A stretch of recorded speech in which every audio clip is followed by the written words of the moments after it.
Live from the Toad Hop Network studios. In Hollywood, this is the ToadHopNetwork.com. A place of our own without a lot of parents bearing down our backs. Radio worth watching. And here we go. Hello, Schmoville. It is time. It's the Schmoes Know podcast. Christian Harloff. Hey, I'm Mark Ellis, and it is so nice to be back on the Christian and Erin show. This is exciting. Oh, yeah. Again, well, she couldn't stay away, Mark. Erin A. Darling is back. Erin, hello. Hello. I'm so excited to be back. Thanks for having me. I'm surprised you aren't sick of me yet. Yeah, and we're not sick of you, but someone else we're not sick of. We have to give a big welcome back to Schmoville. It has been 2 years too long. What? Yes. It's been 2 years since this young man's graced us with his presence? Yeah, and we are now, we're very happy. None of us can hear anything. It doesn't matter. None of us can hear. We're trying. We're working on it. The It's funny. I just gave Kenny, our producer, the signal that I can't hear out of my hands. I'm just going to call everybody, let everybody know. Poor Johnny Ice is sweating it. He's moving. He's trying. He's like a plumber. What's he doing? He's right under you. What's he doing to you? Don't worry about it. Without any further ado, we have to talk about our guest who's returning, and that is actor extraordinaire, podcast extraordinaire. There he is. Yeah. There we go. And we're back. Johnny Ice is the best. Guys, Samm Levine is back. Sam, how are you, man? Oh, thank you. I'm so wonderful. Partially deaf now because these cans are loud. You know, when Johnny Ice turns on the cans, he goes from 0 to 100. He does not mess around with this. Can you hear me now? Also, Shit. I'm the only guy whose mic does not have a windsock of some kind on it, so I'm going to have to watch those P's. Uh-oh. All right. They trust you the most. So our guest is now deaf, but we have a huge show tonight. We're very happy to have Sam with us and Erin with us because here's what we have for you guys tonight. We are going to be talking about the movie news like we always do. A lot of big things happen, a lot of stories that you probably saw today on schmoesknow.com. But we also, at the 8:30 area, there's the D23, the Disney Expo. Mark, you and I are going to be going to that expo this week. Oh, really? Yeah, you didn't know that? No, I got to set my alarm tomorrow then. We got the animation day is Friday, the live action day is Saturday. We'll delve into that with our good buddy Eric Davis. That's right, the managing editor over at movies.com. He'll be calling in. We're going to talk to him about that. And then 9 and 9:30 is very exciting, because we're going to be talking about our favorite sci-fi movies of all time. I'm sure we all have big choices there. Excited to talk about the ones that can be brought up. Yeah, Erin and I saw one recently that we both can't wait to gush about. You, maybe not so much. Well, he might come up in the news. Yeah. I know where you're going to that. And then we got Wild Man. Josh McCouga is going to come back to talk about the TV later on, the 9:30 hour. Sweet, because that means we get to hear Ozzy. But now look, Sam is really good at games. We've heard him. We've been on Doug Loves Movies with him. You stop it. Wait, stop being modest. I'm okay. Be more specific. Playing games with people's hearts? Movie games. Oh. Movie games. No, all games. All games. Love games, head games, word games. He's looking right in my eye right now, and I know what you're talking about because he's trying to psych me out because we may get to, not a game, the game. Yeah, look, I told him about the game beforehand. He's like, oh, yeah, I play a version of that with my family, except we don't use dialogue. We use music because that's too easy. Yeah, we go score only. That was his version of Tyson Black Shorts, No Socks. No. All right, so again, that's the show, guys. And what you guys have to do, again, make sure that you tweet us at Schmoesknow, at Samm Levine, at Erin A. Darling, and make sure you hashtag at Schmoesknow Podcast tonight, giving away a Rip shirt. And I'm going to be giving away a copy of the DVD tonight of Olympus Has Fallen. Oh, we have one of those? We do. Damn, I kind of want to watch that. We're not White House Down. We're not giving away White House Down. No. This is the good one. No. All right, so this is the good White House. Now we're getting ready for the news. We're going to chat about the news. Johnny, Ice, you ready? There we go. Johnny's on it.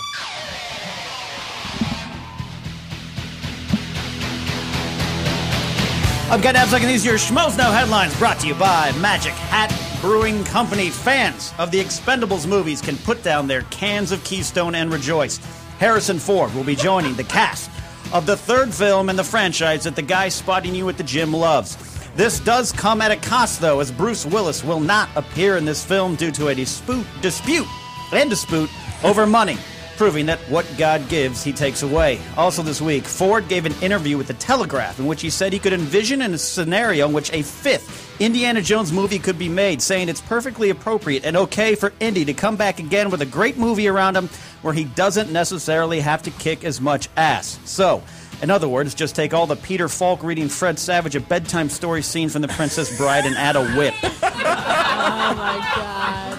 That sucked! That's fair. A lot of talk this week about Star Trek 3, which is not to be confused with Star Trek 3, The Search for Spock. The next film will be written by Roberto Orci and Alex Kurtzman, the duo that penned the first Abrams film and this year's Star Trek Into Darkness, along with Damien Lindelof. A lot of the rumors have G.I. Joe Retaliation director John M. Chu being picked to helm the film, which is earmarked for a 2016 release to coincide with the 50th anniversary of the Gene Roddenberry creation. No word on whether Benedict Cumberbatch will return as Khan to make your girlfriend question why she's still with you. Lots of hubbub this week over who just might be Lex Luthor in the Man of Steel sequel, tentatively titled, Hey, Remember How You Love Batman? He's in this as well. Competing leaks have Warner Brothers eyeing Bryan Cranston, best remembered by your father as Dr. Tim Whatley on Seinfeld, or Mark Strong, best remembered by your 15-year-old cousin Jenny as a weird bad guy trying to hurt Robert Downey Jr. and Sherlock Holmes as Superman's main rival. No comment from either camp. Tom Hiddleston, who wowed Hall H audiences at Comic-Con when he appeared as Loki, has confirmed that his villainous character will not be in the Avengers Age of Ultron. Hiddleston, of course, does appear in the upcoming Thor The Dark World, saying proudly, "Oh, I've got plenty to do in Thor 2. And the trailer for the Thor sequel was released to the masses this week and confirmed that most of the action takes place off-world, and that despite what George Lucas would have you believe, Natalie Portman can act. Also, this week, Marvel studio head Kevin Feige confirmed that Marvel has movies planned as far ahead as 2021, which is exactly what Nostradamus predicted when he wrote, "Then the nerds will line the streets with their tents well beyond Phase 3.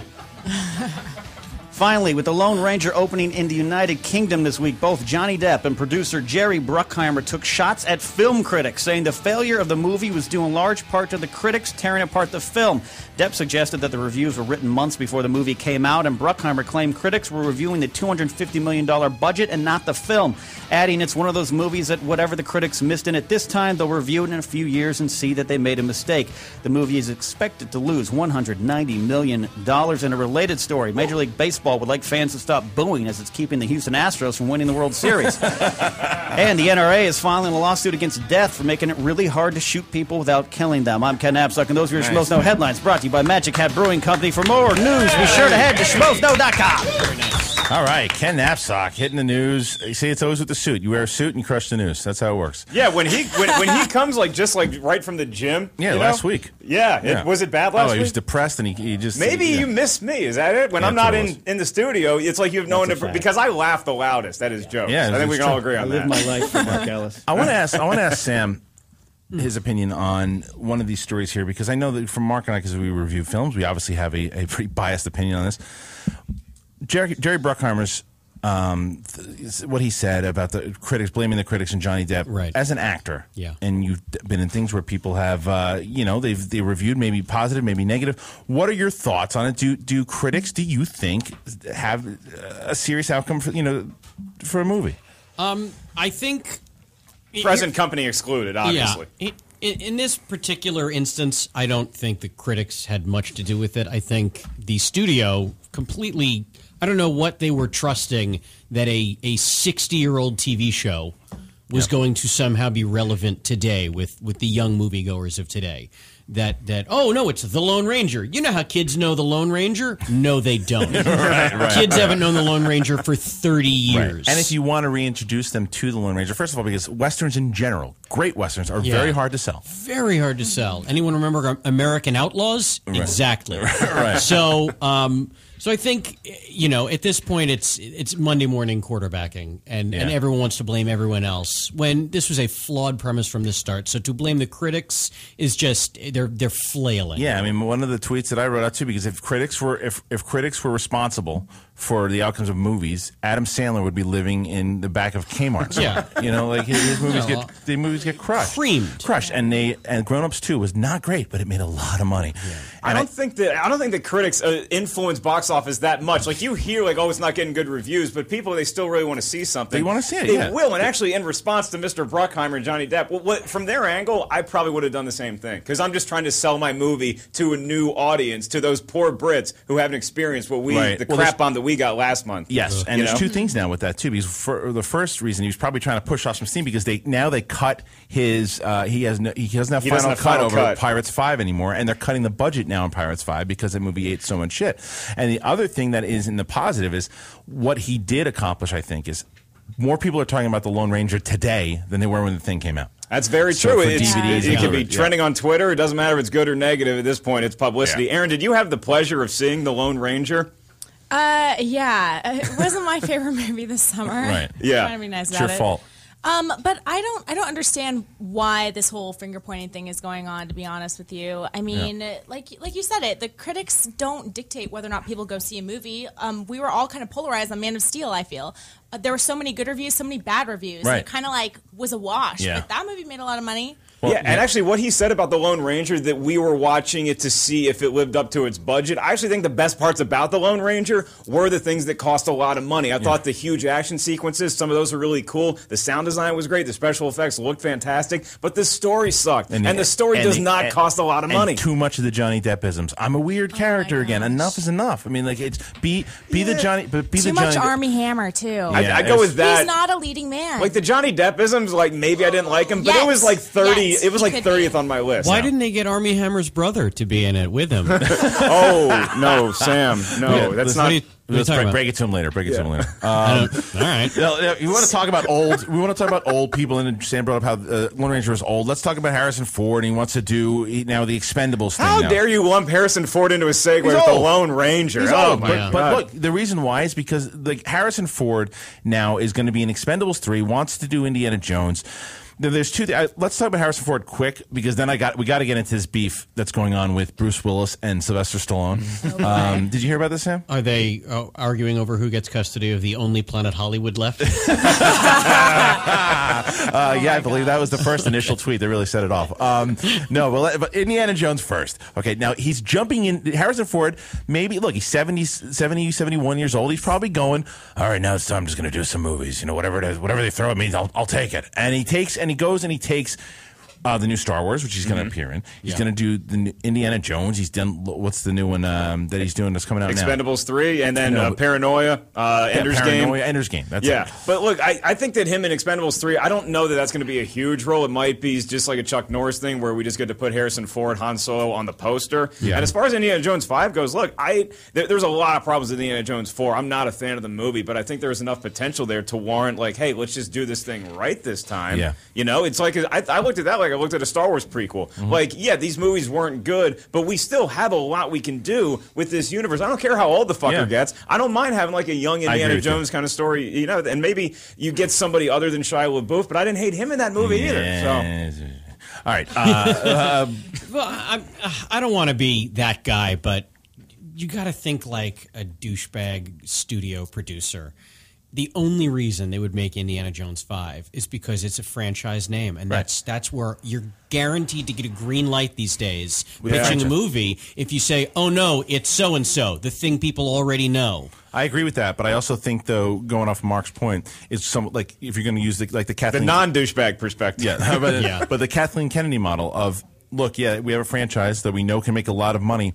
Let's get the right people to do this. Yeah. So, you know, let's get away from what George Lucas was doing, and let's find someone who really wants to write it, who really understands the character of Indiana Jones, what we can do. Let's make it cool like it was back in the Last Crusade days. Sure. So. Although, isn't it my understanding some people don't think Last Crusade's a good movie? Who says that? They're not on this show. I'm not one of them. No, they're not on this show. I've heard people say names, that. I wanted dresses. Yeah, I love Last Crusade. Here's Temple of Doom, on the other hand. All right, so hey, those 3 magical potatoes were crucial to that Indian village. I just don't understand why Harrison Ford wants to be in one of these movies again. Well, I mean, maybe he. I think the wouldn't. answer, I think, is paycheck. But I mean, hopefully it's for something else. But he's 77 years old. He's going to make money for. Maybe he realizes he may not be here in 15, 20 years. No, and somebody's got to feed Callista Flockhart. All right, you don't just look like that. You got to put food in that tummy. No, I don't think there's any food in that tummy. If I'm remembering correctly. You know, he's 71 and he doesn't want to kick as much ass or doesn't think he can. Yeah. And who wants to see Indiana Jones not kick ass? Just real quick, I don't think that we'd even be talking about this if Indy 4 was great. I think that he wants to hit a walk off with Indiana Jones 5 and be like, look, this is like make it good again, and then I'm getting the fuck out. Right, that could be walk away from the table. That's where we hope he's at, but then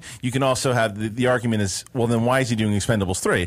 And here's the reason. And why here's is the reason anyone doing Expendables 3? Because they're fun. Because it's awesome. But this is what I love. This is how we find out that he's doing Expendables 3 is because Bruce Willis obviously was in the first 2, and now he and Stallone are going at it because going off the tweets, Bruce Willis is asking for an insane amount of money, and then Stallone tweeted out how greedy he was, and it just, to me, shows that Kevin Smith a couple of years ago talked so much shit on Bruce Willis and said he was a prick and he was greedy and everything, and seems like eventually that gerbil story is true. You know what I mean? I took a leak next to Bruce Willis at the Comedy Store one time, and he was such a nice guy. And so I don't see how this could possibly happen. Did he compliment your size? He was a sweet. Yeah. No, but I didn't. I wanted to look over and see what he was packing, but I was like, that's not gentlemanlike. So I gave him his distance. This seems like one of those things, like when your grandfathers are in a fight at Thanksgiving, and it's like, just have a couple Bloody Marys and sort this thing out. See, I don't think so. I think Stallone's the guy that honestly, you don't mess with Stallone on this franchise. Yeah, because look, Stallone is. Are they doing these movies for money? Obviously, but Stallone cares about the fan base. He cares, like he knows that if there is a fan base, a loyal fan base, I'm going to make Rocky Balboa. He did it. I'm going to make Rambo 4. They saw it, and then I'm going to make Rocky 5. I'm sorry. Yeah, right. Well, but that's the thing. Stallone even apologized for that one and realizes how bad it was. Yeah. He apologized. He listens to the fans. He knows what the fans want. He keeps going. He went and got Van Damme because everybody wanted him. Yeah, but for the first movie, remember, because there were rumors that he didn't give Van Damme and Seagal a shot because they wanted what? Too much money. And so I think he wants good chemistry on the set, too. I think he wants everybody to have a good time and get paid what they should get paid and not an exorbitant amount, you know? Sam, do you think that Bruce Willis at this point is phoning it in? Did you see Die Hard 5? I did, unfortunately. Yeah. And boy, oh boy, that was absolutely unwatchable garbage. He wasn't there. He phones it in on some movies, and others he takes it seriously. Like Looper. Yeah. He took Looper seriously. Yes, that was a good movie. Now, and I think, and Josh the Intern and I were talking about this right beforehand. Are you gonna bring Josh the Intern in an argument against me? No, it's no argument. The fact, I think that every 15 movies, Bruce Willis will get a good performance out, because everything else he does. One out of every 15. You're not thinking about the direct to DVDs that he does. He does 4 or 5 direct to DVDs all the time. Dude, I was in 7-Eleven the other day and I saw 3 Bruce Willis and 3 Al Pacino movies that I'd never heard of before. Yeah. With my Slurpee. But what you should know is most of those movies do not start out as direct-to-DVD movies. Yeah. Right. They have hope at the beginning. They have a dream. They're told, we got Al Pacino. Yeah. And then they shoot this movie, and then they do a test screening, and it's 20%. And the good numbers, by the way, are 70%, 75, something like that. Yeah. And so these test at 20%, and they're like, oh, what are we going to do with this? Yeah. We'll just put it on DVD. Right. We just won't spend $1 on P&A, prints and advertising. We won't spend any money telling people this movie exists, because for some movies, that can be 50% of the money the studio spends on it. Right, yeah, absolutely. That's why The Lone Ranger was such a flop, is they spent $80 million at least promoting it. Easily. And so when it doesn't make any money back, it's like we could have saved all that money if we just not said anything. It did make about 80, and that's it. That's about it. That's true. Well, but again, you watch Bruce Willis, and one of my biggest issues of Die Hard 5 is the fact that he essentially was playing the character he's playing in Expendables, which is Bruce Willis not really caring. Yeah, and that's there was nothing John McClane about that character. I don't think he cares unless he works with somebody like Ryan Johnson, who he looks at. Bruce Willis looks around and goes, "Wait, this Joseph Gordon-Levitt kid is a star, and he's I'm not letting him show me up." And then this Ryan Johnson guy is a big time director now. Yeah, I'm going to act. I think I'm actually going to work here. And then he works, and then you get him. Stallone's doing a movie. Oh yeah, I'm going to shoot with Arnold, and you see Arnold throwing out the ridiculous lines. Why is he going to put all the effort in? Yeah. But still, at this point, I think I'd actually rather see an Indy 5 than a Die Hard 6. And it's weird to say that because again, but Willis could have that same mentality. He was like, okay, now I got to get back to what I do and be good John McClane. Glue on some fake hair because that's when I'm the good John McClane. Right. And let's see what we can do here. I will say this. So Christian, I have a question. So are you implying that you don't think Bruce Willis is worth $1 million a day? What dollar amount would you put? Oh, not for that. Not for expense. I mean, again, if he wants to come on the podcast, we can start a Kickstarter. Right. Kenny will start paying him. Because he was offered $3 million, right? Which still breaks down to for what? So $3 million is $750,000 a day. That's depends on how many days was he working for. He was working 4 4 days. days. He wanted $4 million, so it's $1 million a day. Okay, yeah. Josh the Intern, who is not he's like our Wikipedia page. It might be true. It might just be bullshit that somebody told him. So if you guys had to give a dollar amount to what he would be worth for that movie, for 4 days of shooting that movie, he already said yippee-ki-yay, motherfucker, in the second one. We already got the good line out of him, so you're done. All right, so I want to ask Schmoville here, what are your overall opinions of Bruce Willis right now? Does he phone it in way too much? Do you think that he's still the same Bruce Willis he was 10, 15 years ago?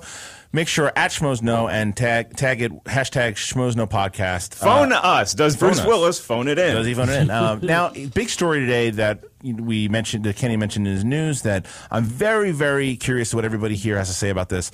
All right, so the big rumor now is the Lex Luthor casting.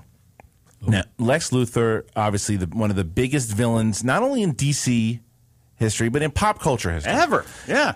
And the great Gene Hackman just did him so justice in the first two Superman movies. We don't count the fourth one. And then then you got Kevin Spacey. Kevin Spacey, but that's he was almost doing like an impression of Gene Hackman doing it was Lex like Luthor. You know when you hear somebody do an impression, you're like, oh, I'm going to do an impression of that guy doing an impression. That's what kind of what it was like. It was, and I blame Bryan Singer as much as you blame Kevin Spacey for that one, because just the whole thing. They didn't know the rhythm of the movie. Personally, I don't think. But now the rumor is we have two candidates here. El Mayambi from Latino Review is saying that Walter White himself, Bryan Cranston, now that the show Breaking Bad is coming to an end, that he is a very strong candidate. And then there's other websites saying that Mark Strong is. So it's Strong versus Bryan Cranston. It's a tough battle. What I love about it is that these are both actors that have given great performances totally bald. You know, like you have to be on screen. You need a bald screen test. And so Bryan Cranston is Breaking Bad, and then get Bruce Willis. Will he phone that in? He's available. Call him on the phone that he uses to give his performances. Sam, if you had a choice between these two guys, Bryan Cranston, you're casting, or Mark Strong as Lex Luthor, who do you got? I'm going to go Cranston. That was quick. That wasn't a lot of thought in it. Yeah, because he's an anti-dentite. I think Cranston's great, and I've met him, and he's scary in real life. No, is he really? Well, I heard he's like the nicest guy. Oh, he's wildly nice, but he's also like a man's man. Yeah. He rides motorcycles and wears leather jackets. Really? And Wow. Oh, he's a manly man. You ever rip the antlers off a deer? Pretty much. Really? Yeah. Yeah. Like so I would say go with him, because we need a tough, manly Lex Luthor. You don't think Mark Strong is manly? He is. I'm Mark Strong. I'm Superman. Mark Strong. Have you ever said? Bring it on, Strong. You want to come on the podcast, talk some shit? Let's arm wrestle. Aaron, who do you got out of Give those me a two? boneless wing, Aaron. Yeah, you want it? I would go Cranston as well. Almost without thinking about it. And also, I felt, one of my biggest gripes of Man of Steel is that I thought Zod was a shitty villain. Yeah. He wasn't scary enough. There wasn't a lot of life to him. Counterpart was so much better than he was. And I think Michael Shannon is super talented, but I didn't like Zod as a villain. So I think Cranston. the next villain needs to be a little more hardcore. Ellis? And I think he can pull it off. I think we should just shave Michael Shannon's head and give him another shot at this villain thing. I think Shannon would be a great Lex Luthor. Mark Strong is so good, and he's been a really good bad guy before in the Sherlock movies, but how do you not get? I can't not give it to Cranston. I don't care who else you're giving. You could give me a real dude named Lex Luthor, and I'd still have to take Cranston. Now the reason that El Mayambi was saying so much that it was, you have to really think that Cranston's the one getting cast, is because he's coming off of a couple of Warner Brothers movies that he's just done, and plus the Oscar award-winning Argo.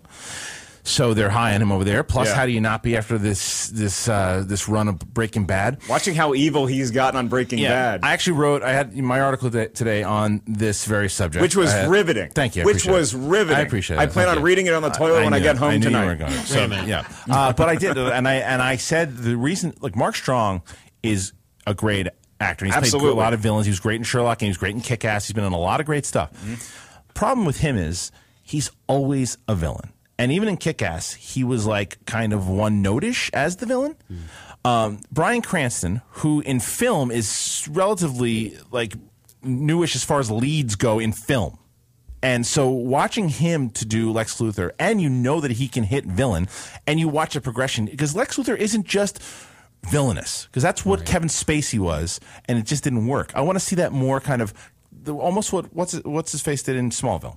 Michael Rosenbaum. Michael Rosenbaum. And Michael Rosenbaum also had that kind of, it's like he's sophisticated and then he can do the villainous thing. And I think Bryan Cranston is the choice, hands down. But there's also a tone to Lex Luthor where there is a little bit of not a comic relief, but there's a funny side to him. And remember, Cranston, before he was the bad guy from Breaking Bad, he was on Malcolm in the Middle. So he's got those chops to make something lighthearted and then get really evil at the same time. So. I agree. All right, so those are a lot of the big stories, and I guess there was that other story about the Star Trek director. I guess you're having who's doing it? Did you say? John M. Chu is the leading rumored candidate. There's That's strange. I'd be cool with that. And that's and G.I. Joe, is that? Yeah, you know why? Because his name's not J.J. Abrams, so J.J. can focus on Star Wars and make the movies on the sci-fi franchise I really give a shit about. That scares me. John Chu, the person behind the Justin Bieber movie? Absolutely, and that's why I choose him. And the Step Up movie? Yes, Aaron, I don't... Okay, great for Star Trek. I'm on board. Sam, Let's make this happen. Did you like the Star Trek movies? I loved both Star Trek movies. So you're not thrilled? I mean, this is, I don't know how political we have to be here. No, it's fine. I mean, Damon Lindelof is a friend. Yeah. So, but people are entitled to their opinions. No, I love the movie. I'm saying John. What did you think of the last season of Lost? No. I loved it. Lindelof. I was on it. I thought the first two movies were great. You were so I was saying. As far as John Chu now getting cast or getting supposedly to write or no, to direct, right? To write, and no, is he going to direct also? To direct, yeah, because the writers are back. Oh, the writers are back. Yeah. Oh, okay. So him directing, that even scares me even more then, because the fact if he's directing it, I don't think his style works for Star Trek. What they're doing now. You know what? There'll be a lot less of is a lens flare in outer space. Do you hate the lens flares? It's not that I hate it; it's that it was explained to me by a couple of people that.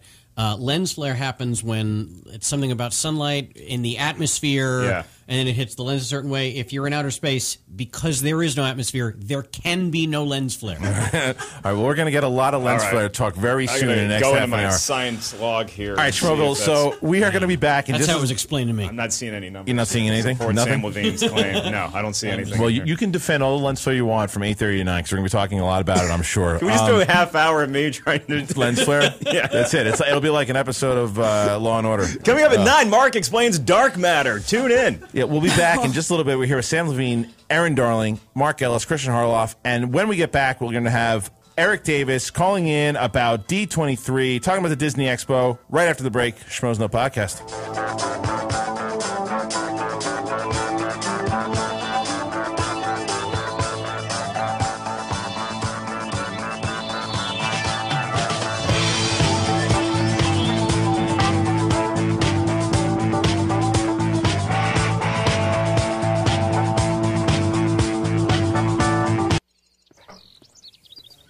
Everybody, it's me, Mickey Mouse. Say, you want to come inside my clubhouse? Well, all right, let's go. Oh, I almost forgot. To make the clubhouse appear, we get to say the magic words. Miska, Muska, Mickey Mouse. Say it with me. Miska, Muska, Mickey Mouse. Wow. That was, any of our listeners are reminded about that one really creepy night at camp. We apologize. The voice of Mickey Mouse bringing us back to the Schmoes No Movies podcast. We're here live at the Toad Hop Network. Me, myself, Christian Harloff, Samm Levine, our special guest, Erin Darling also joining us. Christian, we are going to talk in just a few minutes with Eric Davis about all this D23, speaking of Mickey Mouse, all this Disney stuff. Yeah. But this segment is brought to us by comicbookmovie.com. Tell us about that. Comicbookmovie.com, if you guys are not aware of the site, it is a great site to get a lot of your... they do a lot of news that we do, but they do a lot more stuff as far as the comic book stuff that's happening. Mm-hmm. And they are so...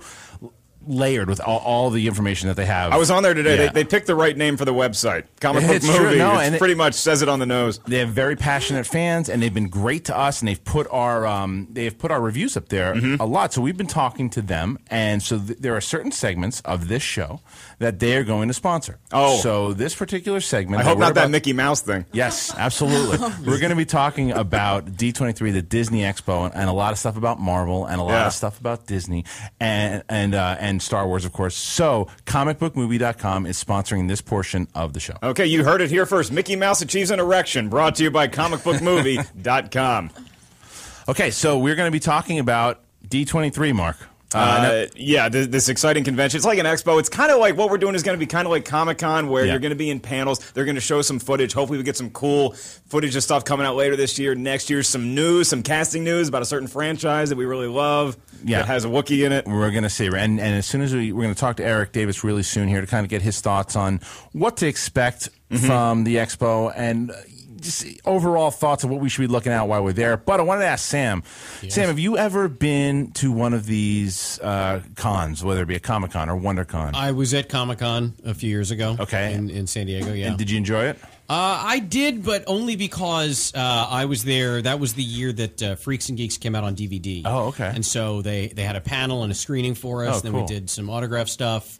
And so I was there, like, they took very good care of us. Yeah, so it was like you. They had heavy security. Not that we needed heavy security, but still, you know, they at Comic-Con, yes, you do. Yeah, right. They took us in back ways, and they, you know, helped put us at the front. But I made the mistake of going back 2 years after that, just as a fan with some friends, and kill yourself. It's so crowded. Yeah. It's so good. Do you get recognized a lot there? Because Freaks and Geeks is such a huge thing, especially it's got such a new life on DVD. Now, do you get mobbed when you go there as a fan? Yeah, it was a little tough. Yeah. It was a little tough. But, I mean, it wasn't like there are other people who have it so bad that they have to walk around in costume. Yeah, well, Bryan Cranston walked around dressed as Walter White. Well, I know, That's that was amazing. pretty I'm convinced I walked right by that dude on Thursday because I got down there before you did, and I was just walking around getting the feel for the grounds, and I saw this great Walter White costume. I'm like, Christian would love that. Yeah, not even thinking that could be the guy. But we're not going to Comic-Con's. In the past, we did it. We had fun. It is all about owned it. Yeah. Now I don't know enough about D23. I don't know enough about it. We're virgins again. This is Virgin on prom night. Very nervous. We got to look good. What does the D stand for? I assume Disney, but I don't know what I don't know what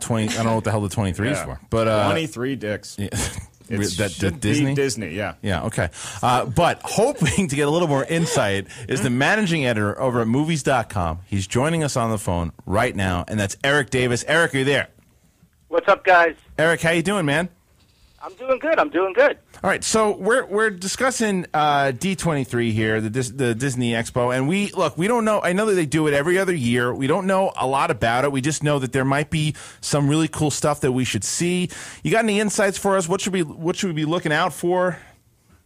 Yeah, I mean, nobody really knows too much about D23 yet. There's only been a few of them. Disney is still kind of playing around in this space. But yeah, it's basically Comic-Con for Disney nerds. And yeah, everything they have at Comic-Con, from the artists to the toys to the video games, they have all that there, but it's just Disney. To the cosplay, it's just Disney. But then they also have these presentations where they talk about their movies, and that's kind of where a lot of the film sites and a lot of the entertainment industry has paid attention, because Disney is starting to use this as a big launching pad for some major news. Considering Star Wars wasn't at Comic-Con, I think the buzz, so to speak, in the air is, will they say something about the Star Wars movie this weekend? And I think they kind of have to. That is my personal you think it's definitely going to happen, that they're going to make some sort of casting announcement? I've accepted the fact that we're not going to see any new footage because I'm sort of filming it. But there might be some casting news this weekend. Yeah, well, they have to do something. You can't not say anything about Star Wars at Comic-Con after Warner Brothers lays down their Batman and Superman for 2015 and Marvel lays down the Avengers sequel for 2015. You can't then skip out on that party and then a month later have your big, like, clubhouse convention and then not say anything. Because if they don't say anything about Star Wars Episode 7 at this convention, on Monday morning, people are going to be like, what's up with Star Wars? Yeah, look, they're going to announce something. They have to, because, again, it's Star Wars. They want it to have the spotlight. It's going to have the spotlight, because any Marvel stuff that they were talking about, maybe they announce like a Doctor Strange or something like that, or they show some footage they were showed at Comic-Con. But the news is Star Wars. It's kind of, because I think it was a smart play. You don't show Star Wars at Comic-Con because people are going to be talking about, the new title for the Avengers. And, did you see the X-Men footage? And then Star Wars got announced, someone's in it. But the headlines will totally be about Star Wars. Well, they have to. This is like the Nintendo Power of conventions. It's run by Disney, so it's completely about Disney-related stuff. Right. It's totally a home game. And, Eric, you mentioned something about the cosplay thing, too. Are there going to be people in cosplay this weekend? Princesses everywhere. Oh, is that? But is it like the G-rated? I don't know. Disney I don't version? know. Or like, I want to see Whore Cinderella. Yeah. Eric, so what do you think? I know that nobody really knows yet what D23 is all about, but like, what if you were to guess and you were to say, all right, Schmoes, here's what I think you're going to get besides just the announcements of the movies. This is what you're going to see when you go down there. Yeah, I think you're going to see, like, people who are really into Disney, you know? And I don't know if you have any friends who are just, like, crazy, super into Disney. But, you know, those people are interesting people. But, I mean, they're fans of Disney, just like, you know, you have crazy fans of anything else. So, I mean, you know, it may freak some people out because it's just all princesses and Disney characters. But it is kind of cool, and I think Disney kind of has to now take it and massage it a little bit because there have only been a few of them, and maybe make them a little bit more accessible, a little bit more fun, and maybe they'll get an interesting response. But I'm curious to see. I mean, me personally, I'm waiting for the movie news because I feel like they have a lot that they still have to tell you. They have a lot of release dates that we don't know what movies are hitting there. And, like, I'm kind of jonesing for some information. The other stuff, it's colorful, it's fun. Well, will they update stuff that they did announce at Comic-Con? Like, would we get more Guardians of the Galaxy footage and Cap 2 footage and stuff like that? Or is it just going to be a rehash of all the stuff like, hey, in case you couldn't drive to San Diego, thanks for making it to Anaheim. Here's our Marvel stuff. I think Kevin Feige is going to be there. He's the Marvel president, so they'll probably show the Thor and Cap footage again, maybe the Guardians of the Galaxy footage again. But they're not going to leave there and be like, that's it. I think we could see the announcement of a Doctor Strange movie. They have 3 release dates: May 6th, 2016, July 8th, 2016. May 5th, 2017. We don't know what any of those movies are yet, so they can throw out those movies. That's awesome. Right. All right, great. So, all right, Eric, we're going to be there. We'll be, and we'll give you all the updates. Obviously, we'll have our videos that we're going to be doing for movies.com as well. You can check them out there. And then Eric, you can check Eric out at ERIKDAVIS. He is the managing editor over at movies.com. Eric, thank you so much for joining us, man. Thanks a lot, guys. Oh, and Eric, before we let you go, I just want to say me and Josh McCougar were huge fans of you when you played second base for the Reds. You were one of the greatest of all time. So I was just going to say. Nobody's ever said that. So thank you. All right, Eric. Take care, and good luck not getting any more Eric Davis jokes before you get off the phone. All right. Later, guys. Later. I'm glad that Sam picked up on that, too, because during the break, McCougar's like, hey, ask him about playing for the Reds. I'm like, I wrote that joke this morning. Sam's a Cubby fan, man. He knows his baseball. Big baseball guy. All right, so let's start with both Sam and Erin here on. So, out of all the stuff that could possibly happen, because Disney obviously has everything. They own everything. They own us. They own a third of the world. Yeah, and it's so we know that they had. I mean, going back on what you said before, Sam, as far as like the franchises and brand names, they own them all. Yeah. What, as a fan, are you looking forward to hearing about news-wise that comes out of D23? By the way, 1923 is when Disney was founded, and that's what it was. One of our fans told us. Yeah. Oh, nice. Okay. Honestly, at this point, anything Star Wars I'm looking forward to. I'm personally not a big fan of like Disney animated movies because I don't have children. But you know, you don't need children to believe Toy in Stories? Aladdin. No, here's the thing. And I realize that I often lose fans with this standpoint.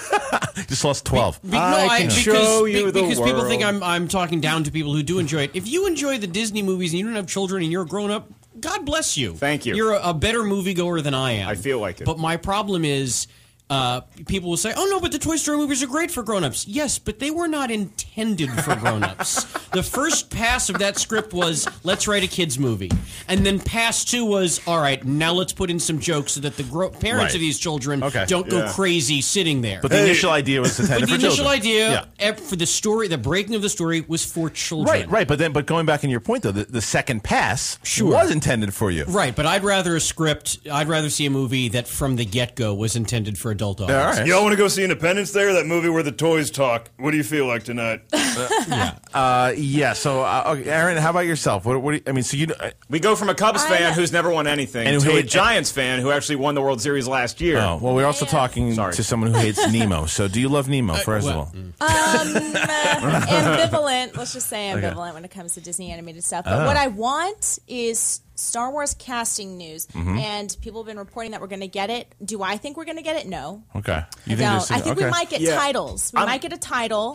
Which would be awesome. Which would be great. That'd be exciting. And more exciting to hear who's going to be in it, as long as the title doesn't have an exclamation point in it, I don't want Attack of the Clones. Right. What about a semicolon or like any other type of a semicolon? If it's a winky face at the end, like Star Wars, emoticon. We're back. Winky face. I'm totally on board with that. But I kind of agree with Erin that I don't know that Disney feels pressure to announce anything Star Wars related, because it's not like they're like, oh, Marvel really set the bar high. It's freaking Star Wars, man. You don't have to do any. You don't have to do any of this shit. No, I see. I don't agree with that. But let's hold off on Star Wars just a second. Okay. Just a second, because we'll talk about Marvel real quick. All right, I'll go to the bathroom, then I'll be back. That's fine. No, we'll talk about Marvel real quick, and then we'll close out with Star Wars, because we have a lot to talk about with Star Wars. Headline with Star Wars.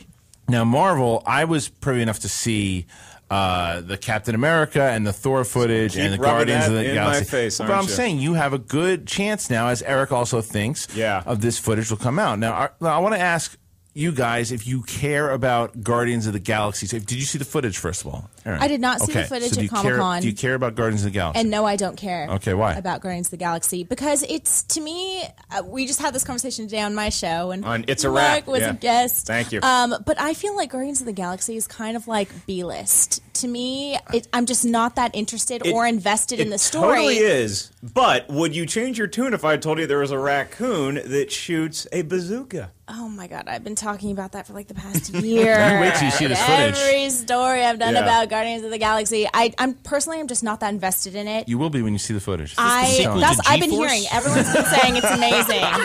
But I'm more excited to see like an X-Force movie. I want information on that. X-Force would be a sweet movie. Yeah, I think Guardians of the Galaxy, what excites me about Guardians of the Galaxy is that it is a superhero film from the world of comics that I haven't heard of. You know, it's like I love seeing Spider-Man Reborn and Batman Reborn, all the stuff that I've been reading since I was a kid. But it's kind of cool to see something that's based on source material that fans are rabid about that I have no freaking what's going to happen. So I think that's cool from a certain perspective. But the other part of me, I'm not as excited, but it's still neat. I think the excitement relies a lot on, your familiarity and how you feel towards the story and towards the comics. And for me, I'm kind of like lukewarm about it, but I'm always open-minded, and we'll see how it goes. Samm Levine, star actor. What do you think? Guardians of the Galaxy, yes or no? I was Larry King you. I was going to say, are you Larry Kinging me? Yeah, are you a comic book guy, first of all? Not really. Not really, okay. No. Although there are a lot of comic book movies that I enjoy. Okay. I thoroughly enjoyed the Avengers. Okay. I liked Thor. I liked the Captain America. So this is up your alley. Yeah, sure. Okay, so how do you feel about how do you feel about Guardians of the Galaxy from what you've heard so far? Casting, Have you even heard of it before they started talking about the movie? No, I had never heard of it before. Me too, yeah. Before they started talking about it as a movie. And even now, I'm actually not that familiar with the news. Okay, so do you know who's in it? I don't. Okay, well, they have Chris Pratt is the lead. Love him. A shredded Chris Pratt. Chris Pratt is in the lead. Now, the thing I didn't know, and if I was a little skeptical, more like Erin was when I was like, I don't really know. There's a raccoon in it. And I said, if they don't do what Yoda, but if Yoda could have been disastrous, but he paid off. Sure. Same thing. So I saw this footage and I was blown away by it. It looked so cool and it looked fresh. It looked like something new that I hadn't seen before. And I was like, okay, they're going to have light. There's going to be some humor, but it also has that kind of Star Wars feel because it doesn't just take place on Earth. I am going to disagree with you, and I think that this thing is going to be. I bet you it wins you over when you see it too, especially the footage. So. I have a feeling it probably will too. Yeah. I wasn't excited for Elysium. Yeah, we all know talk about that later. We'll hit that one later. We'll hit that one later for sure. But you saw all this stuff already. Yeah. I hope you don't get bored on Saturday when they run it again. I want to watch it again. I want to see it again. From your description of everything, the thing that excited me the most was actually that scene of Captain America 2 when he's in the elevator, a la Die Hard with a Vengeance. Yeah. The scene you described to me. So I'll tell our guests, and if you guys have not seen all our video. All you have to do is say elevator, Die Hard with a Vengeance. I know exactly what you mean. It is. It's great because Captain America he's on. They're in S.H.I.E.L.D. and they're going down to which floor, and then literally they bring in almost like an army of people, and he fights them all off in the elevator. It's a long scene. It's really cool. It's pretty. That wasn't even part of the movie. That was just security camera footage of Chris Evans getting mobbed at Comic-Con. Right? Yeah. That's what He's a tough guy. He's from Boston, guys. Is he really? Is he from Boston? Yeah. Do you know Evans? Have you worked with him? I do. He was in my first feature, Not Another Teen Movie. Oh, was he in? He was the lead, the male lead of that Holy picture. shit. That's that's crazy. Check it out, kids. Yeah, and I knew him before he was Johnny Flame. Yeah, and Joe, and again, a Schmoville favorite, Serena Vincent, also in that movie as well. In another teen movie. That's right. That's why I picked it up. We have found out that Samm Levine knows almost every one of our female co-hosts. This guy's going to kill us in the game later. Yeah. Oh, it's going to be painful. You have Catherine Reitman, Bonnie Somerville, Katie Sackhoff. I don't know her. Oh, okay. Admire her. Okay, all right. And then there's Serena Vincent. He knows. Sam gets around. Hey, I've been doing this a while. You have. Does he know Serena Vincent, or does he just know her? Biblical sense. I think. I technically hung out with her, and she was naked. Wow. I don't know. Technically? Technically, she wasn't wearing clothing. That might be the best political answer I've ever heard. I'm like, what's technical about that? That's what Clinton should have used with Monica Lewinsky. Look, I hung out with her, and she wasn't not on the floor. This just in. No one's watching the show anymore. Everyone's renting another team's movie on Netflix. All right, let's take one call from Schmoville here. Hey, you're in Schmoville. Who do we got? Hey guys, it's Tyler Myers. Hey man, what's going on, Tyler? So let me ask you a question. Out of the possible news that could come out of D23, what are you looking forward to? Dude, Star Wars. Definitely Star Wars. Yeah, is there anything particular? If someone said to you, all right, Tyler, you're getting one thing from Star Wars, we'll give it to you right now. What do you want? What would you get? It's Christmas, Tyler. Have fun. Yeah. I would love to see a title. I want to see it. I don't want to see any big news. I just want to see a title so I can get a piece of the pie and so we get the whole thing later on, right before Star Wars comes. Okay, so all right, Tyler, thank you very much. So Tyler, thank you for the call. A title, and look, this is why it's not out of the question. When my first Comic-Con I ever went to was in 2003, and it's when Hall H was a lot easier to get into, and they announced Revenge of the Sith. When I was there, and I was 2 years before the movie came out. And that was 2000, the summer of 03. And the movie came in Revenge 2005. Yeah, okay. So it's very possible. Yeah, but I mean, look, everybody knew that there was a new Star Wars movie coming since Phantom Menace. Yeah. And so that title announcement doesn't shock me as much. And they had to generate a little more excitement for that movie because they were coming off 2 misfires. This one, we had time to relax. Now it's coming back. I just don't know that we're going to get anything yet. But if they do, I'll probably scream like a little girl. I'll probably squeal. All right, so finally, my thoughts on Star Wars, they are announcing... This is what I'm going to say. Oh, you want to put money on? I know where your head's going. This is what's going to happen. All right. Harrison Ford is going to be announced. Okay. As That's cast. a given. Yeah. At D23? I don't know about that. This is what I'm saying at D23. This weekend is when it's all going down. This weekend, they announced the big 3. Okay. I bet you get Luke, Leia, and Han are all announced. And you get a title. That's the big I'm with you on that, but I'll have what he's having. Hold the title. Hold the title, okay? Hold the title, ma'am. All right, Aaron, so you don't think they're giving us anything? No, I think they're going to give us a title. I don't think that counts as casting news. The 3 returning. You don't think that's personally? I don't think we're going to get new cast members.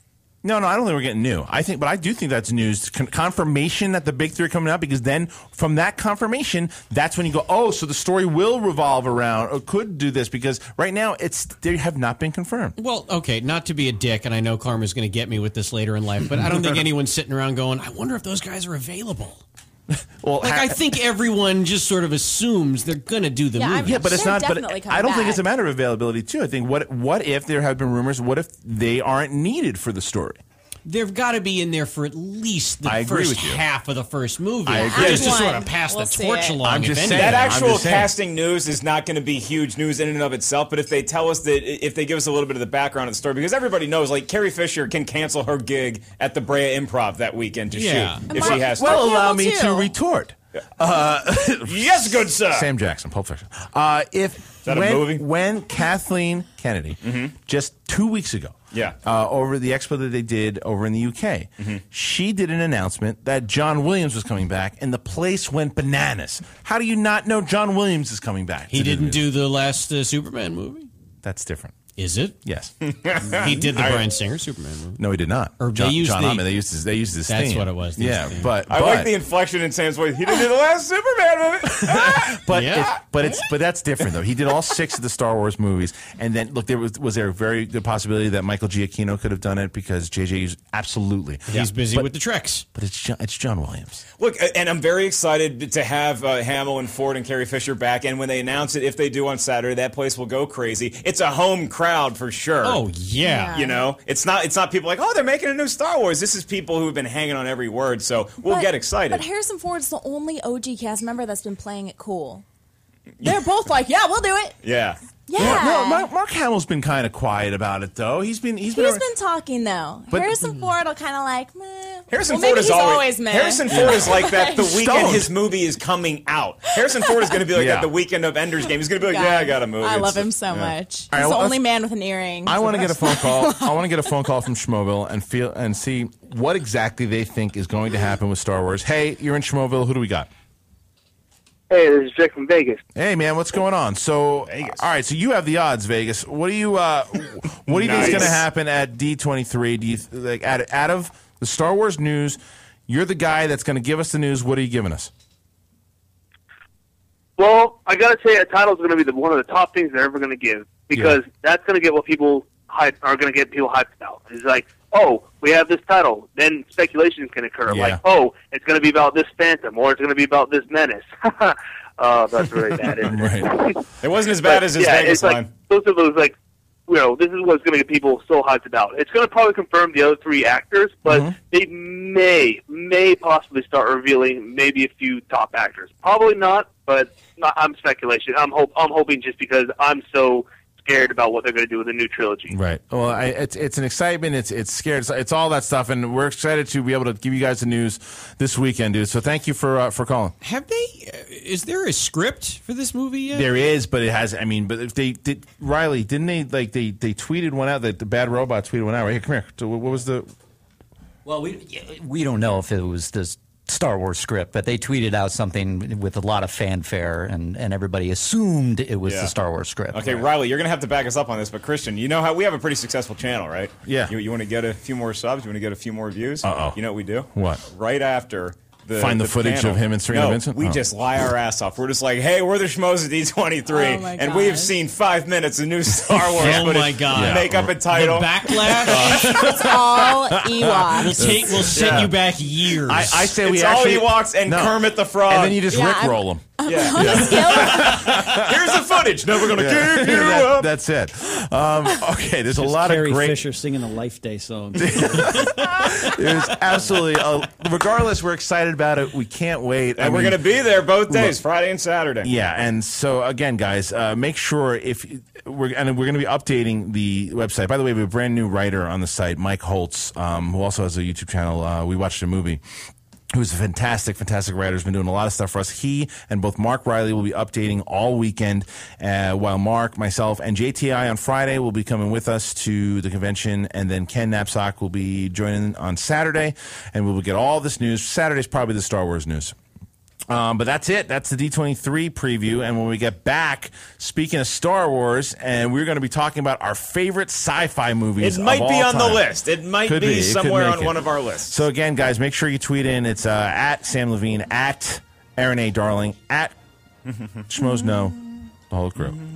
Oh yeah, and guys, remember again, this segment is brought to you by Comic Book Movie. And .com. you can go to comicbookmovie.com, check out all the news. They'll be also reporting a lot of Star Wars stuff, so if you haven't checked them out, make sure that you do. We'll be back. Schmoes No Podcast.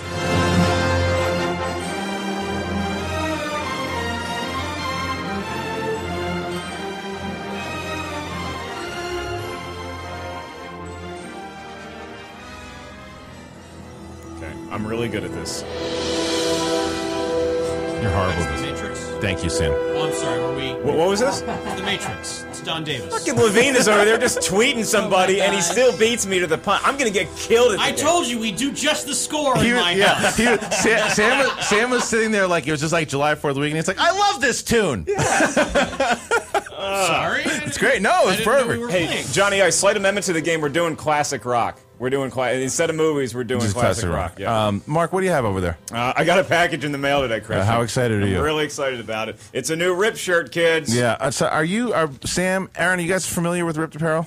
No, but I want to be. You should be. This is not yours, Aaron. Stop looking at it. It's the fans know that we love Ripped, Yeah. and we talk about it all the time. I have for what we did for today. I have my alien shirt on. They do like little mixtures of shirts. Wow. Yeah.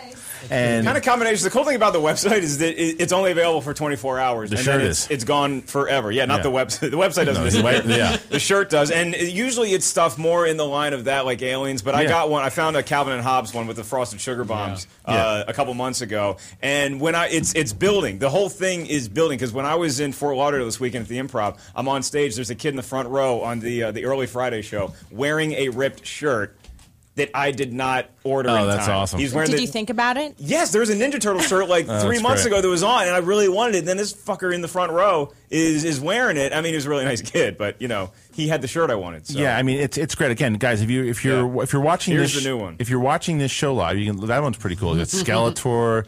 Oh, that's great. They're all ghosts from Pac-Man, but Vader, Cobra Commander. Who's the one on the far right? I think it's Thundercats. Oh yes, it's Mum-Ra. Yeah. Absolutely. Okay, You that's can a great one. Tell by the tone of my voice that Thundercats. I didn't grow up on Thundercats, But still, at all. But his shirt was cool enough that he still got it. That was great. Yeah. Now, again, if you guys are watching this live, that's cool. All you have to do with the video, you go to underneath, you see the Ripped Apparel widget, click that. We changed it. We talked to Ripped. You get a code for the month, and this month's code, if you get $1 off the shirt, is SK Kickass. All one word, just SK Kickass. It's going to tell you you're spelling it wrong. It's not in Webster's. SK Kickass, and you get $1 off the already amazing price of $10. That's right. And guys, make sure, again, when you tweet in, we're going to be talking about all of our favorite sci-fi movies here in a second, too. And I know you guys are going to have a lot of suggestions and movies you want us to talk about. So make sure, in order to get the tweet read and also to possibly win a free Rip shirt tonight, that you hashtag it SK Podcast. Real quick, before we get into that, I want to just address a tweet from @BenAroses36, who says, I'm angry that all you guys talked about Disney Expo was Marvel and Star Wars. What happened to Frozen for Pixar? Frozen, and possibly, as we brought up, Finding Dory. Finding Dory and possible Toy Story 4. But this Frozen thing is, people are really excited because when Sam just fell asleep. I did our... I'm good. Don't worry about me. I'm reading these tweets that keep coming in. Sam looks like he's studying movie quotes right now. Like, he's got his ear. All right. Yeah. All right. But, again, look, those are movies that we want to see. But, look, Ben... Star Wars is coming out. All right, Star Wars is coming out. Marvel's coming out. We had a half an hour. Are we excited to hear more about Frozen and what it could entail? Absolutely. Do I want to know if Toy Story 4 is going to happen? Yeah, I am one of those few people that actually do want to see a Toy Story 4. You're not one of the few people. There's many people. But the thing is, like, I don't get excited months in advance to see a Pixar movie, but every time I'm in the damn theater, the things blow me away. The writing's always so good. Tear to your eye. It's really, I mean, except for Brave, but everything else is so exciting. And Cars, too. Okay, I like Larry the Cable Guy. Let's get into our sci-fi movies. Here's how we'll do this. We're going to go around. We'll go around the table, and we will start with our guests, and we'll bring up a movie that they want to talk about. We will all talk about whether or not we love this film or not. Things, if you don't like it, we'll talk about why we don't like it. So, favorite sci-fi movies of all time. Let's go around the horn. Ladies first. Erin, what movie do you got? This is Sci-fi. really hard for me because I don't know if I can pick one. No, you don't have to pick just one. We'll come back around. One of. This is the one that we have people working on it right now. This is the one that's going to be written on your tombstone. Here lies Erin A. Darling. Her favorite sci-fi movie was... No, don't do that, sir. That's so mean. God. I'm a little bit conflicted about this because there's some older ones that I really enjoy, and then the newer ones I enjoy, and they're completely different, and I like them a lot for different reasons. But let's go older one. Okay, classic sci-fi, like something I love. Blade Runner. Blade Runner, great one. Harrison Ford. Good one to open with. Now, here's the quiz. Good. Director's cut or regular cut? Man, that's really hard. I'll tell you what cut sucks. The one with commercials, because Yeah, it was on TV. I think it was like on AMC or something recently. Yeah. And I've only seen Blade Runner once. I saw the director's cut once and really liked it. I tried to watch it again on AMC to get into it, and I was like, this is gonna make my head explode. I can't do this when they're selling me Tide every 20 minutes. It just doesn't work. Yeah, I recently saw a director's cut on the big screen for the first time ever, and I loved it. You loved it. I want to say director's cut. Okay, Sam, how did you feel about Blade Runner? I love it through and through, and I'm a fan of both cuts. Now, how do you feel that they possibly could do, they said, a sequel to the movie? Do you think that this one they just leave alone? Yeah, leave it alone. Leave it alone. Where are you going to go? They're going to total recall that stuff if they try to update it. It just won't work. So leave a classic a classic. But do we think Tron, and I know that Tron, the original Tron and Blade Runner are two totally different tones of sci-fi movie, but then the Tron, they're like, hey, no one's touched this thing for 25 years. Let's see if we can dust it off. With good reason. Yeah, but the difference in those movies... It looks so cool the last time around. Yeah. But that's the problem. Same thing with The Lone Ranger. If it looks cool, that's one thing. Right.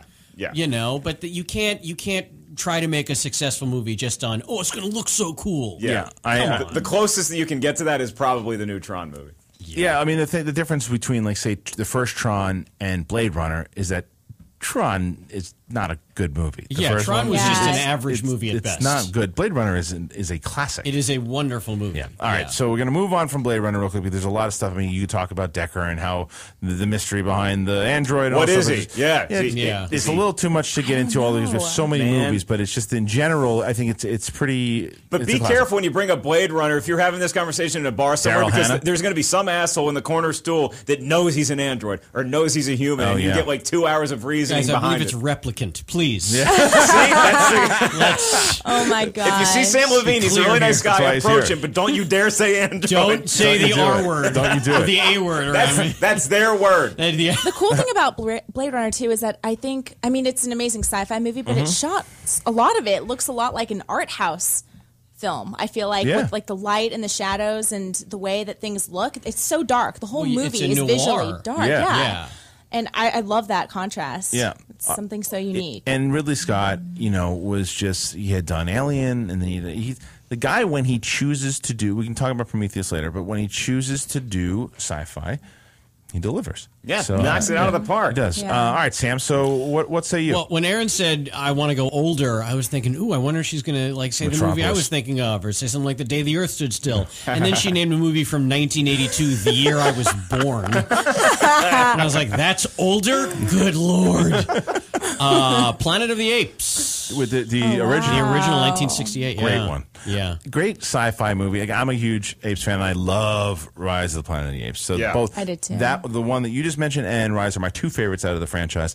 Because the original almost had a very scary thing about it. Because again, talking about what we talked about with the raccoon and Yoda could have been gone horribly wrong. It could have gone very wrong. But it did not. It did not. Why do you think it worked so well? I think there's two reasons it worked so well. One, at the time, nuclear war was absolutely a very real fear in a lot of people in the late 60s. And so, obviously, spoiler alert, the way the movie ends was like, oh, man, they are not far off. We got to watch ourselves. Right. Because I don't want to end up on the Planet of the Apes. Yeah, and so I think talking monkeys is always scary. Yeah, and so that played up. And then also, civil rights issues at the time were huge. Right.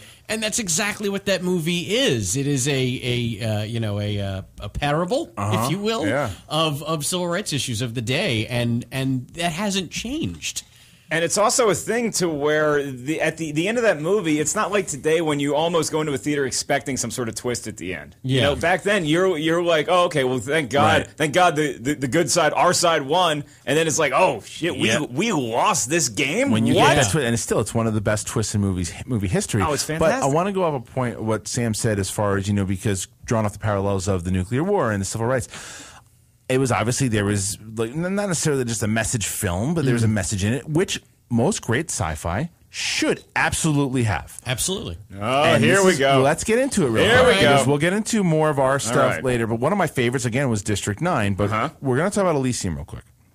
And, the movie comes out on It ain't going to go real quick, Jack, but go. But again, my problem with Elysium is the fact that... So you've seen the movie? We have seen the movie. Okay. Yeah. Here's what happens. Spoilers. No spoilers. So there's this part... No spoilers. My problem with the movie was, what I liked about District 9 was it was clearly a message film about apartheid. And that's fine. But the message didn't overshadow the story to me. This movie, it's like... Healthcare, and then it just, and the story's in there too, and you're just so beat over the head by it that it just kind of took away. Visually, it's incredible. Is it the Shallow Hal of sci-fi movies? No. I love Shallow Hal, by the way. It is a very well done science fiction movie. It looks great. It didn't. It's fantastic. It wasn't subtle like Apes. And I could not agree because apes are subtle. No, but it sounded, the message. It sounded funny. Yeah, apes are subtle. They'll shake your hand, Right. I thought it was the opposite of District 9. Not the opposite, but I thought District 9 hit you over the head with the message a lot more than Elysium did. And I think Christian liked the leasing, but I loved it. I gave it 5 out of 5 schmoes. It's by far my favorite film of the summer so far for that reason. And it's like what I said in our review. Like when you go see U2 in concert, is Bono preachy? Does he talk about, starving kids? Fuck yeah, he does. But they also kick ass for 3 hours. Yeah. And that's exactly what Elysium was. Yeah. It rocked, and it never let the message get ahead of telling a really fantastic science fiction story. All right, we're on the other side of that. Yeah. Aaron, how do you feel? Chief Sugar. We're on the side. We're on the other side. But again, we've got 20 minutes to hit all these great sci-fi movies. Let me pick one that came out very recently that we briefly mentioned that at Movie Joe's had asked to talk about, and I'll bring it up. Let's talk about Looper.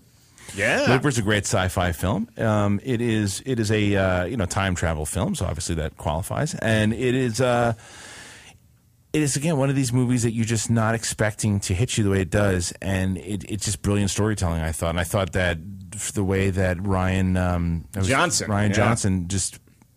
This movie, I want to watch it again. I literally have it at home on Netflix that I want to watch it tonight before you and your 1.5-year-old daughter should enjoy that together. I think she'd probably understand it. She would understand it better than I would. I think The Looper is really amazing to me because it was made in 2012 is when it came out last year. And in the age of the internet, when everybody wants to debunk everything and go through these time travel things, being like, well, no, that doesn't work because that hole closes, or like how time travel could actually work. Looper is maybe the most realistic portrayal of how it could work to me. There's problems. Okay, yeah. you know what? When you guys pull up in front of the studio with a DeLorean, then you can call me. But as a moviegoer watching that, I was like, I feel like this is how time travel would work. And I'm sorry that the 2 time cops are here to debunk what I believe. I'm so glad you said Time Cop. It's a great movie. Because Time Cop is, for all its pluses and minuses, maybe the only movie that I think gets the science pretty much right on. How so? You can't go into the future. The future hasn't happened yet. But if you go into the past and make changes, and here's my favorite part of it. Well, they get one giant part wrong, but one giant part right. Okay. My biggest problem with time travel is the knowledge that you don't have for some reason. So you jump into the past, you change something, and then you go back to the present, and now you're learning about all the new things to you that are all new to you, but everyone else knows. You'd already know it in the exact same way that when young Ron Silver and old Ron Silver are both in that warehouse, and young Ron Silver gets kicked in the face by Van Damme, cuts over to old Ron Silver, boom, scar. Yeah. In the exact same way, if you change something and that affected what you would know in the future or your present, you'd know it immediately. Well, then that would bring in tons of holes to our next movie, which is Back to the Future. Which if you want to dissect time, then then we have problems. But if you want to dissect it as a film, I would love to dissect time and Back to the Future, but I'm having too much of a good effing time. It is a perfect movie. Who wants to go into a lab and listen to a scientist explain the X's and O's of how time travel works when Marty McFly is on stage at the Enchantment of the Sea dance, crushing Johnny B. Good? I wish we could hear it right now. Yeah, God, it's so good. I love a good story about a young man who tries to set up a pretend rape of his own mother. Oh my God. That is absolutely a correct statement. It is. Samm Levine is open in the corner. But you'll still watch it every time. Every it's on time. TV. I love the trilogy. Love. You even love the trilogy. Oh yeah. Okay. I'll go 2 and 3 to the grave. Okay. I don't necessarily dislike them, but I think 1 is probably. It's a perfect movie. Oh, it's far superior to the other 2. But you know what you realize more as time goes by? 2 and 3 are more interesting to me because we haven't gotten an actor like Michael J. Fox to pull off a role like that since Michael J. Fox. And that's why when they keep saying, we should remake Back to the Future, and you can do tons of things like a rehashing or retelling, but you just don't get a star like that, even once a generation. That guy's like a once-in-a-lifetime kind of talent. All right, let's take a phone call. Let's take a phone call from Schmoville and see what movie they would like us to talk about. Hey, you're in Schmoville. Who do we got? Oh, hey, this is Drake from Vegas again. Hey, Jay, you got back through. What's going on, man? So Vegas playing against the odds. Playing against the odds. So what movie would you like us to talk about? Well, I was going to say there's this new sci-fi that I'm kind of looking forward to because you guys were talking about time travel, which was about time. It comes out somewhere later in a couple months. Time. Okay. Who? It comes out now. It's called Time. Or it's it's coming in about a couple months. It went under my radar for a while now, but I saw a trailer and I was like, this is not too bad. Where there's sci-fi, whereas the guy can only travel back in time as far as he's been alive. He can't go back in time. His father, who's a time traveler as well, was like, Yeah, you can't go back in time and kill Hitler or have sex with Cleopatra, which is a bummer, really. Nah, dude, she was loaded with STDs, and they did not shave back in the day, just so you know. All right, so... But that's the best sci-fi ever. I got to say, Spaceballs. It's a good comedy. All right. Well, definitely. We'll talk about that one. Thank you. Spaceballs. All right, so... I agree, but I think it falls into a different genre. I think it's a comedy first. It does. And a sci-fi second. It's like how I feel about it's a spoof on sci-fi. Hot Tub Time Machine. Yeah, but it's such a great... Mel Brooks took the sci-fi universe, like what we're talking about now, and Mel Brooks is not... he is such a genius when it comes to slapstick. That guy threw so many punches in that movie, just punch after punch after punch, and he landed 99% of those things. Absolutely. It is just hysterical from start to finish. All right, let's take one more call from Schmoville. Hey, you're in Schmoville. Who do we got? Hey, it's Joseph from Australia. How are you doing? Hey, man. So what's up, Joseph? So, Joseph, what movie would you like us to talk about? What sci-fi movie? Not only is it my favorite sci-fi, but my favorite film of all time is Inception.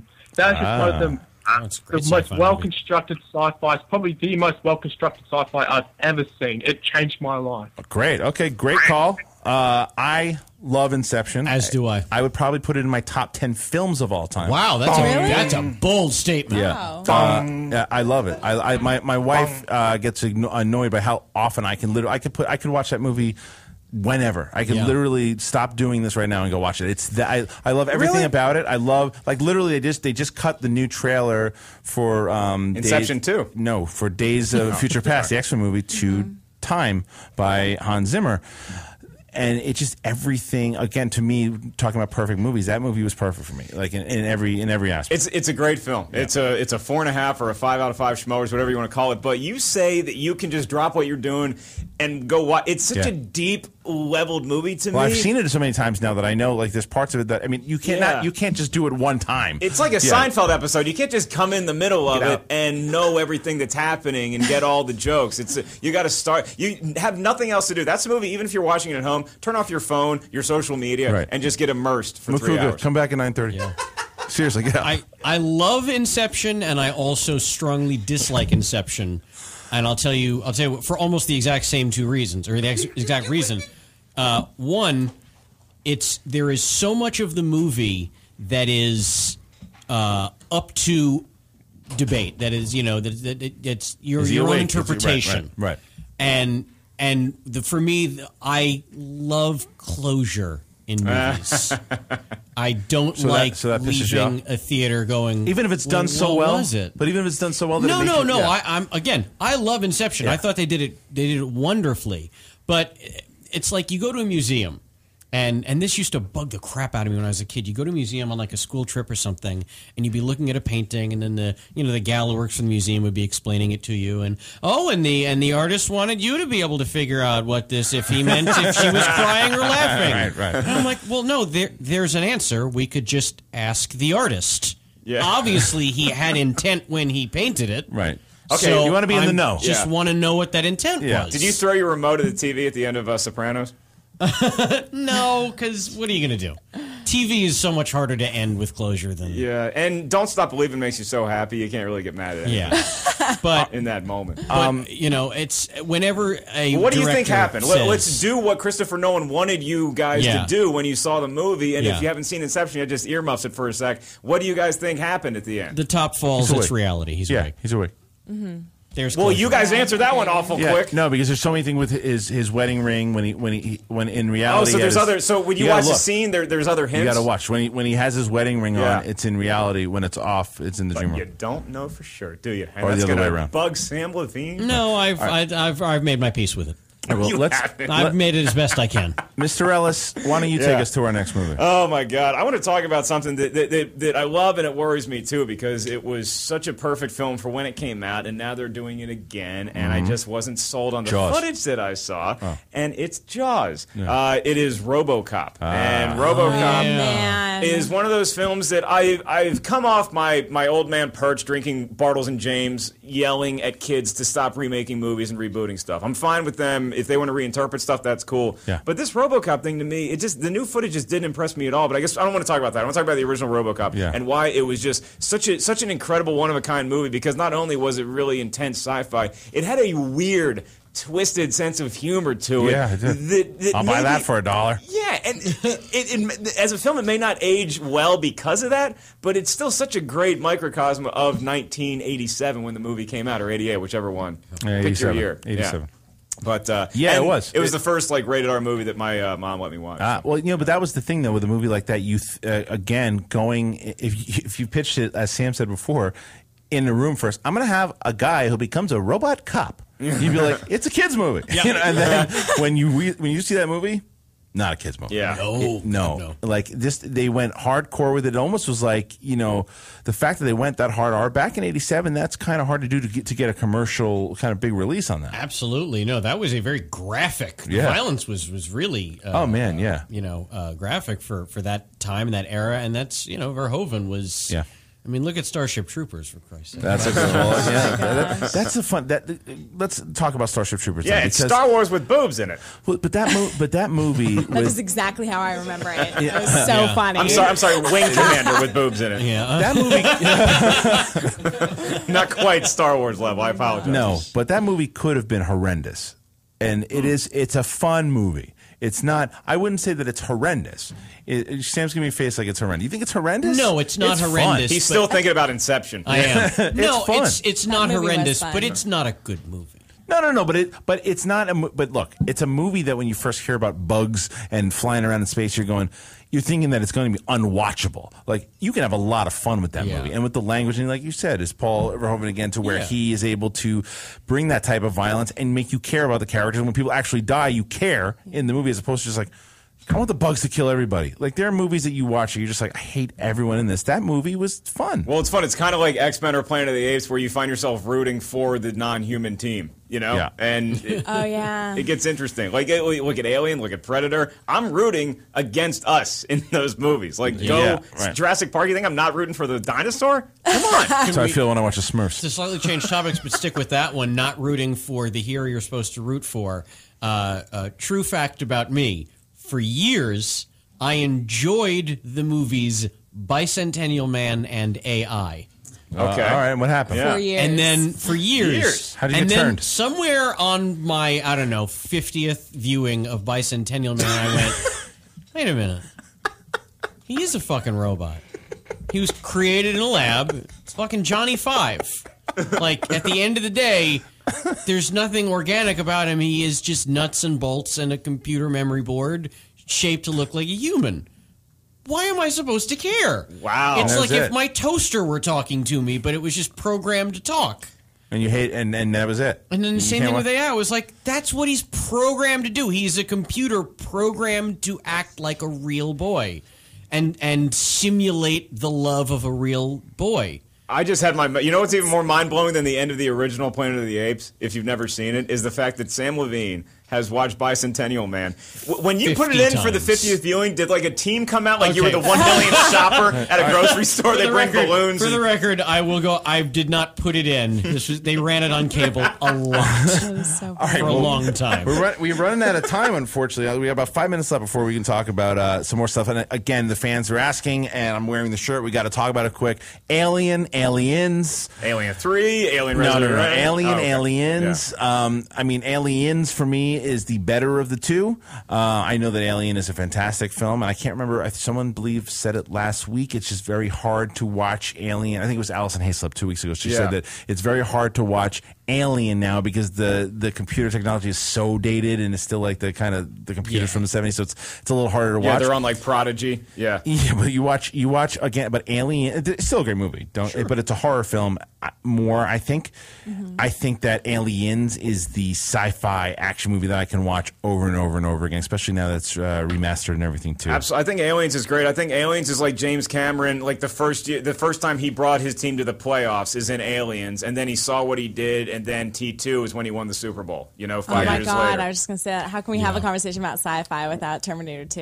Oh, I thought you were gonna use the football analogy too. No. Okay. All right. This is where I will again. I'm always the odd man out on this one. Are you serious? Wait a minute. I love Terminator 2. He likes Terminator 3 better than I do not. I love Okay. I love Terminator 2. I was like, you can't say you don't like that Terminator movie. 1 is a better film, in my opinion. Oh, man. Oh, wow, no. I do. You want to talk about time problems? Sure. We have 3 minutes. You want to talk about time problems? Terminator, the original, is the worst defender of all time. It is, but it transfers over into 2, which is just as it's anyway. Listen, Okay, then I love Terminator 2. let's I'm not cancel getting- those out yeah. and say I can't imagine why you like the first Terminator better, because it almost feels like an Alien to Alien situation where T2 had this budget and had this fan base. We had all these cool battle scenes. That's and stuff. exactly why I like the first one. It was a smaller budget, and I fell in love with the characters and the fact that this scary ass motherfucking robot was coming down like cybernetism, whatever the hell he is, and he's going, and he just was. It was again like a horror film, but it was this sci-fi idea that was.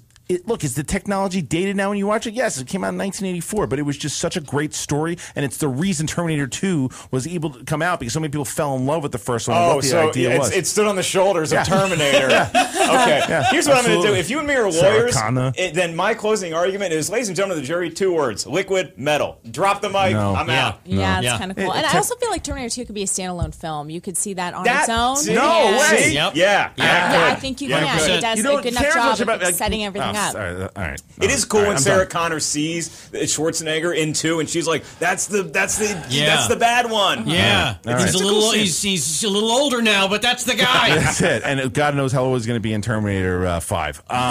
Now, the final movie before we go is the song that brought us in, and that's The Matrix. We're not going to talk about 2 and 3; they don't exist. We will talk about the first one. Did you like 2 and 3? Do you know what? I will defend 2 and 3. How? The rave scene? Not easily. But I'll defend them. Not in a minute and a half. But if you talk about the jumping off point for 2 and 3, which was the first one, it was such a mind blower when it came out. And as a hardcore Star Wars fan, it was really tough to be. I took a film class at Wake at the time, and people were talking about why The Matrix is so much better than Phantom Menace, and it got harder and harder to defend Phantom Menace because Over The Matrix? Over The Yeah, Matrix, yeah. because The Matrix is such an original mind fucker. Yeah, and that's the thing. A lot of people at first, I don't understand it, and then when you really do, that movie is brilliant. It really is brilliant, and it's The writing is so good. everything, and like that. And that's why I think 2 and 3 they tried to rush it, and Joel Silver didn't just make it more, do it, and it was a mess. Are we all taking the pill? The right pill? If you get that choice, you taking the pill where you get to know everything? I might do what Joey Pants did. Try to go back. See, you have a wife and kids, so I think you should take the pill where you just forget all the Matrix. But I'm still single, so I'm like, maybe I'm the one. Maybe. Would you say that The Matrix is in the top 10 sci-fi movies of all time? Absolutely, I'd say it's in the top 3. Whoa, yeah, whoa.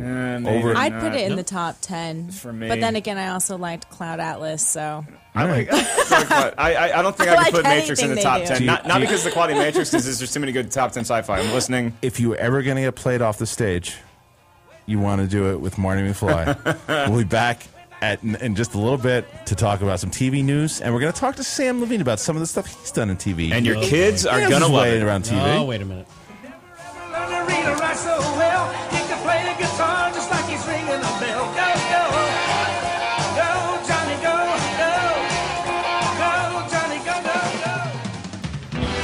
No, this isn't it. No, it's not. This'll play. This is from. No, this song is from. What's that movie with Tom Hanks? The Right Thing? Do the Right Thing? Not Do the Right Thing. Do the Right Thing. That's Spike Lee. That's a Spike Lee joint. No, it's not all the way, but that's Tom Cruise. That's Tom Cruise. Yeah. That Thing You Do. Thank you, Johnny. That Thing You Do. Playing this back. And guys, you guys look good in sunglasses. Have I told you that yet? It is the Schmoes Know podcast. Christian Harloff here, Mark Ellis, Erin Darling, and Samm Levine all joining us. We just talked about our sci-fi movies. We talked about D23. We talked about all the movie news, and now you guys are joining us back in Schmoville. We have a little segment here on the Schmoes Know Show, and it is we've been talking a lot about TV, as you know, if you follow us on youtube.com/schmoesknow or schmoesknow.com. Talk a lot about TV these days because there's a lot of good stuff on. Yeah, and this Sam guy looks familiar. He does. I think he maybe was on it. Maybe. Was he on a TV box at some point? Perhaps he was. We'll have to figure that out in a second. I'll adjust the dial. I think the young man in the room was on the TV. Without any further ado, let's have the wild man, who is the wild man, Josh McCouga. It's Wild Man TV, guys. Back once again. We locked eyes when that happened. We had a moment.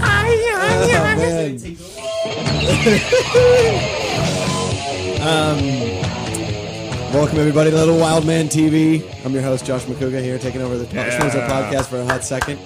One of my favorite television shows of all time is Freaks and Geeks. Oh. My friend Kayla Ewell was in it. I love Kayla. She's married now, right? No, she dates one of my best friends. Okay. Yeah. Ooh, we got to break that up. Get Sam on the right track. But we're going to get into Freaks and Geeks in a hot second. But we're going a little TV news here. Obviously, this Sunday is the biggest Sunday in all of our lives. You're damn right it is. PGA Championship. Breaking Bad. Breaking Bad comes back. There was a hashtag today that trended called Breaking Bad Boner. I don't know. Catherine Reitman. Yeah, exactly. Everybody getting ready for Breaking Bad. There was no spoiler alerts. Basically, what I wanted to ask everybody in the room, not what you think is going to happen to Walter White, but what you think should happen to Walter White. Like your opinion on Walter White and where his story goes. Mark? Teacher, I know the answer. Earmuffs Johnny Ice. Yeah. I think this will happen, and I think it should happen. I think that his wife ends up shooting him at the end. I think Pinkman takes him out. You think Pinkman takes him out? Yeah, Jesse takes him out. Same. Well, here's the thing. Every season, there's some villain. Sure. That Walter White has to defeat. Yeah. And this season, he is the villain. Yep. Mm-hmm. So how can it end? You think he's going to kill without him? I think he may kill himself. Even though you don't think he has a cancer? Too. Really? You think he's going to kill himself? Yeah, he's going to off himself. Wow. I think the cancer's going to come back. I mean, remember in the top, you see him coughing, and it's obvious he's sick again. So I think he's going to be in a scenario where he knows he's sick, he knows he's going to die, but rather than let cancer defeat him, he'll just do it himself. But he's also bald, so like Professor X, he can just go into another being, like in Days of Future Past. He can put his consciousness in different show. Are we not talking sci-fi? No, that's over. I got kicked out. We're not talking sci-fi. Right. Okay. I personally, I think he's going to live. You think he's going to live? Mm-hmm. All right. I don't think it's going to be a Sopranos-esque ending, like with the cut to Journey. Although in a perfect world, everything cuts to Journey. Yeah. But do separate ways. Maybe we can ask R.J. Mitty when he comes in 2 weeks. You're He comes good. in 2 weeks. Oh, you're good. Thank R.J. you. Mitty plays Walter Jr. Yeah, Flynn. maybe he will kill him. We'll have to ask him. We're going to try to get it out of him when he's in here too. Man, that's under lock and key. That's safe deposit. All right. So what do we got next? All right, guys. Sharknado 2 Uh-oh. is in the books. What's the full title? Sharknado 2: The Second Coming. That's right. I like it. After much debated Twitter debate, they put the Sharknado hashtag out there, and they got something like 50,000 tweets an hour for like 8 hours. That's insane. Yeah. What was it? I don't. All right. It was a Sharknado. No. But I just don't understand, like the gimmick. It's like snakes in a plane. That movie didn't do that well. And then, but this thing, it's like it's got this. Is it that funny? Like, has anyone seen it here? Christian, it's called the sequel is called The Second Coming for a reason. Sharknado is like Jesus. You can't fully understand it. Okay. You just have to appreciate its glory. All right, I'm sorry. It's the greatest natural disaster full of teeth. That was like the tagline. Oh, jeez. So where's the sequel going to go? Since a Cracker Barrel in Oklahoma. It's the same thing. It's gonna. It's not. It could go to theaters. They could do a run with this. The possibility of it going to theaters is strong. Yeah, like, very strong.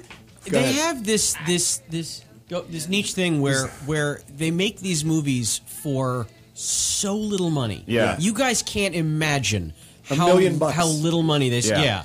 And that's an all-in. That's post-production. Right. That's advertising it on benches. That's $1 million. People have to watch done. them, though. But they don't.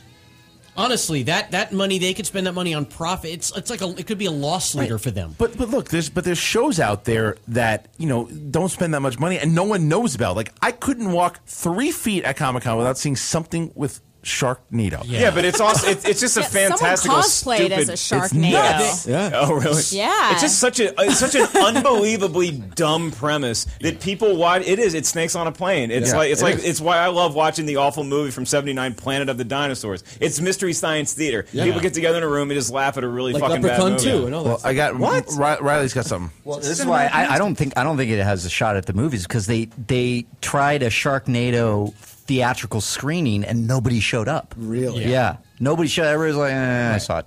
Yeah. It's more of a come over and let's drink a lot of wine. Right. And, Yeah. All right. Sounds like my last birthday party. All right, so what do you got next? So I don't know if you guys are watching this. So if you have Time Warner right now, CBS you don't have. Right? Or Showtime. Or Showtime is done, right? Phones, yeah. So, Direct TV, bitches. So Under the Dome was #1 last week. What was? I'm sorry. Under Oh, the I know Dome where was the you're going with number this. one thing last week, and the CBS is Under Dome. CBS is Under the Dome, right? Hank from Breaking Bad. Yep. There was like a 600% increase of piracy of this episode. Like people were trading Under the Dome on the black market because Time Warner has a monopoly in like pretty much all of Southern California. And so people were stealing episodes of Under the Dome. That's like me going to 7-Eleven and just being like, everybody turn around. I'm taking this Slurpee machine and I'm making a run for it. And I love that it was I was actually at the Downtown Quiznos and I picked up the rest of the season of Under the Dome with my turkey ranch twist. Yeah. It's such a stupid show. Yeah, I'm sorry. It's terrible. Even with our boy. With Hank Schrader. Yeah. I haven't seen it, but the premise really interests me. So, it, you know. All right. Yeah. So, throwing rocks against glass. And is that what we got? Well, yeah, Josh. All right, so there's more to that. Well, Josh also has a live show at the end of the month, right? August 23rd. Mark is my co-host Between the Sheets at M Bar here in Hollywood. All right, August 23rd. And I always end the Wild Man with What to Watch. I just finished Orange is the New Black, and I recommend everybody checking out. A lot of people talking about this. What is this? What is it about? Tell me what it's about. The creator of Weeds. Yeah. It's set in a women's prison. It's a Netflix original series. So all of them are available, right? Like you can literally blow through the whole season tonight. Right away. Okay. I don't know if it's a comedy or a drama. It's shot differently. It's lit kind of weird. There's a word for that. What's Dramedy. Dramedy. Yeah, I just came up with that. I told Aaron about it. But I don't think it's genius. Whatever it is, I was intrigued by all 13 episodes. I recommend people going out and watching it simply for the debate. I appreciated the show. And, and you see Laura Prepon's boobs in the first minute of the series. All right, so what should I like? That's the show that I should watch. Correct. After I'm done with Breaking Bad. Yep. Okay. Yep. All right, then Wildman TV. guys. Thank you. Okay. Thank you so much. Now, Josh Macuga.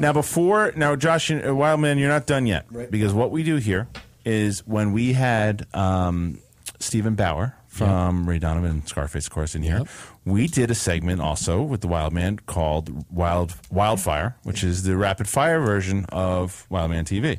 Okay. You, sir, will be on the hot seat this time. Oh, man. So he's going to ask Sam. some rapid fire questions. You answer very quickly after we ask you. Are we ready to rock? We are ready to rock. Let's do it. Kenny, can you put 2 minutes on the clock? Can you put 2 minutes on the clock for the Wildfire? Now, are these like trivia questions? No, or one word or just One- like your explanation is. I mean, there's only like 15 questions. Great, let's do it's it. Quick. It's quick. Here we go. Let's do All right, here we go. Yeah. Question 1. IMDb lists you as amongst the top 10 best-looking actors who are also Jewish. Yeah. What's better, being Jewish or being good-looking? Being Jewish. And who's the idiot that makes these lists? I have no idea. Beauty fades, but my circumcision's forever. Are you a geek or a freak in the sheets? I'm a geek. I don't know. How do you answer that? Obviously, going back. He did say he was Jewish, so. Anyway. Who's better, Journey or Styx? Ooh, Sticks. Really? Yeah, I rock out way harder to Sticks than Journey. All right, domo arigato, Mr. Roboto. Did you ever see Jason Segel's wiener in the locker room scenes in Freaks and Geeks? Not the locker room. You were on an episode of the show, but have you ever told someone they were so Raven? I tell people that all the time. It means something different now, though. Little known fact, you were the voice of Artie on Wet Hot American Summer. What was the name Yes. of your Jewish day camp? Day camp? Didn't you go to I went to Jewish camp? I went to a non-denominational day camp, but then I went to a Jewish sleepaway camp. Which was called? Which was called Cedar Lake. Cedar Lake. Sounds like a horror Sounds film. like retirement home. I was going to say. Both. Cedar Lake. Have you yourself ever had a Wet Hot American Summer? Every summer. I like that ball. You were on the Steve Harvey show, and your character's name was Arthur Rabinowitz. That is correct. I'm guessing the Steve Harvey writers love stereotypes. That was a very they painted with pretty broad strokes over that show. Does Judd Apatow have any nicknames? Does Judd have nicknames? Yeah. Not that I know of. You don't call him like Juddy or Apatowskis? Judley, actually. I call him Judley. Nice. Is James Franco a robot sent to take over the world? Not a robot, but an alien. Yeah. What's better, to be Inglorious or a bastard? Ooh, bastard for life, man. Who has weirder hair, Quentin Tarantino or Donald Trump? Trump. Yeah. Hey, can you call that hair, though? I don't know. Trick question. Did you ever call Joe Flaherty a jackass? No, I called him Count Floyd. Okay. And Guy Caballero, repeatedly. Is that 2 minutes? That Wow, was that was great. Nice, Wild Man. Wow. Good Sam, Wild thank you. Man. Thank Great. you, yeah. Nice. Okay. All right, so we promised we wildfire. get to Freaks and Geeks because last time you were on the show, you told an absolutely it's literally what we did a greatest moment show for our 100 show, and your story about Inglourious Bastards that you told, made the list. Your stories are phenomenal. They are, and so we were thinking we didn't even get to talk to you at all about Freaks and Geeks last time you were on. Well, let's discuss. Let's discuss. Spin us a yarn. Yeah, spin us a yarn. So take us back. Sure. To when you first started that show, because Judd Apatow hadn't really exploded. He was still mostly known for his television work. At that point, he was not a giant film director. I think the only films he'd really done were Cable Guy and Heavyweights up to that point. Okay. Heavyweights is a secret, sneaky, dramatic scene in Heavyweights that just gets me, former fat kid, every time. Right. So, all right, so you go and and also, what's the basketball? Celtic Pride.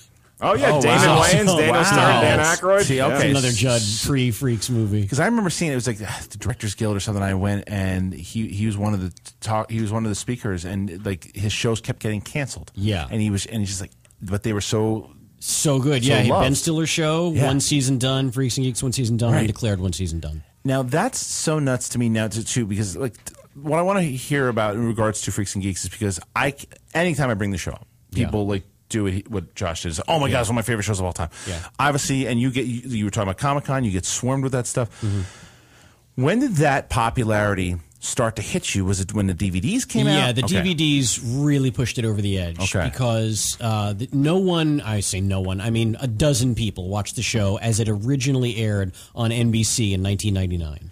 And it went away, and then the following August, the then Fox Family Channel bought the rights to re-air the show in prime time. Okay. And so they did, and they aired a total of 15 episodes aired on NBC.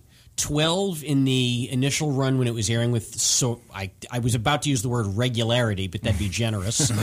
But then they burned, after they technically canceled it, they burned 3 episodes one night in May from 8 to 11 p.m. So that brought the total episodes that NBC aired to 15. So then there were 3 as yet unaired episodes that the Fox Family Channel aired when they bought the rights to do so in August of 2000.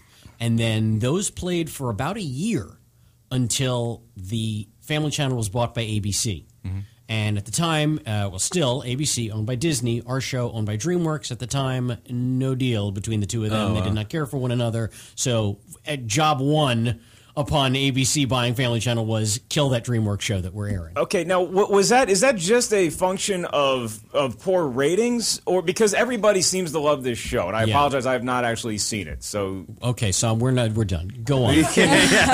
No, but that's the other thing. It's like why did that show get canceled? Why did it get bounced around so much during its initial run? It had nothing to do with quality whatsoever. No. It doesn't seem like it. It was strictly about the numbers. We were the lowest rated show on NBC. We placed 93rd in the overall TV ratings. Was it promotion? Like what do you think? It was 2 things. It was promotion, and they never kept us on regularly. I believe the most consecutive episodes we ever aired in the same time slot was 4.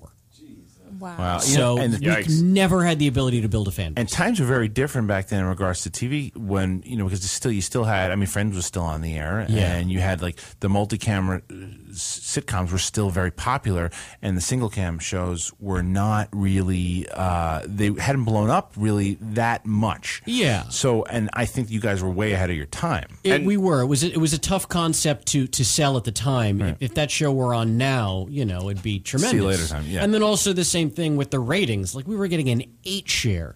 You get an 8 share now, you're the #1 show on TV. You get an 8 share in 1999, you're 93rd. Right, because you're competing against all these shows. Is it a kick in the ass? And I don't know, you probably can't live in the past with something like this, but if that show had hit now, and it probably would have been something like Orange is the New Black, and it would have been on Netflix, and you could have seen all this season right now, and it may have been like the huge show on Netflix. Does your mind ever go to that dark place at night when you're like, man, this could have been like a 10 season kind of show, like an all-time classic, instead of just having such little original material that the fans can still watch and rewatch. No, and I'll tell you why.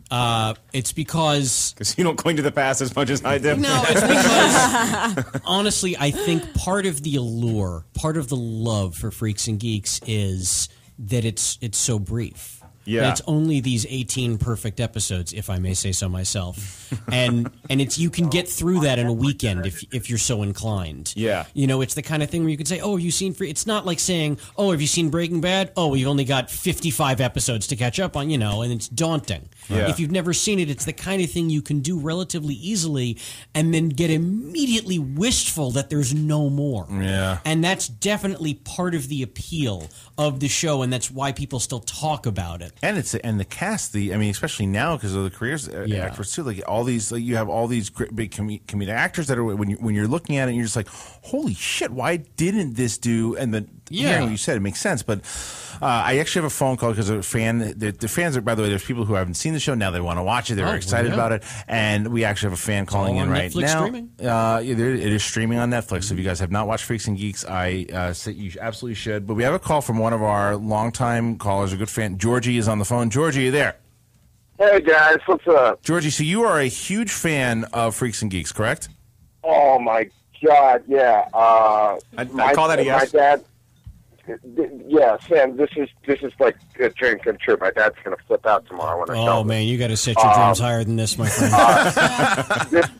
This was the one show that my family sat down and watched together when it was airing, when it was on. I have a pretty big family, and it just like we all adored that show. And my dad loved the rock and roll aspects of it and the musical. You had a question. Sorry, George. You had a particular question about the show. Yeah, I have a very. Are you still there? A very pointed. Oh no! Direct question. Georgie. Do you know what the question was? Yeah, I have. Oh, it's like the end of Inception. God damn it! You're never going to know what the question was. He tweeted in the question. I have the question. Yeah. Okay. Do it in George's voice. Georgie said, no, I can't do his voice. He says, can you talk about the great episode with the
often.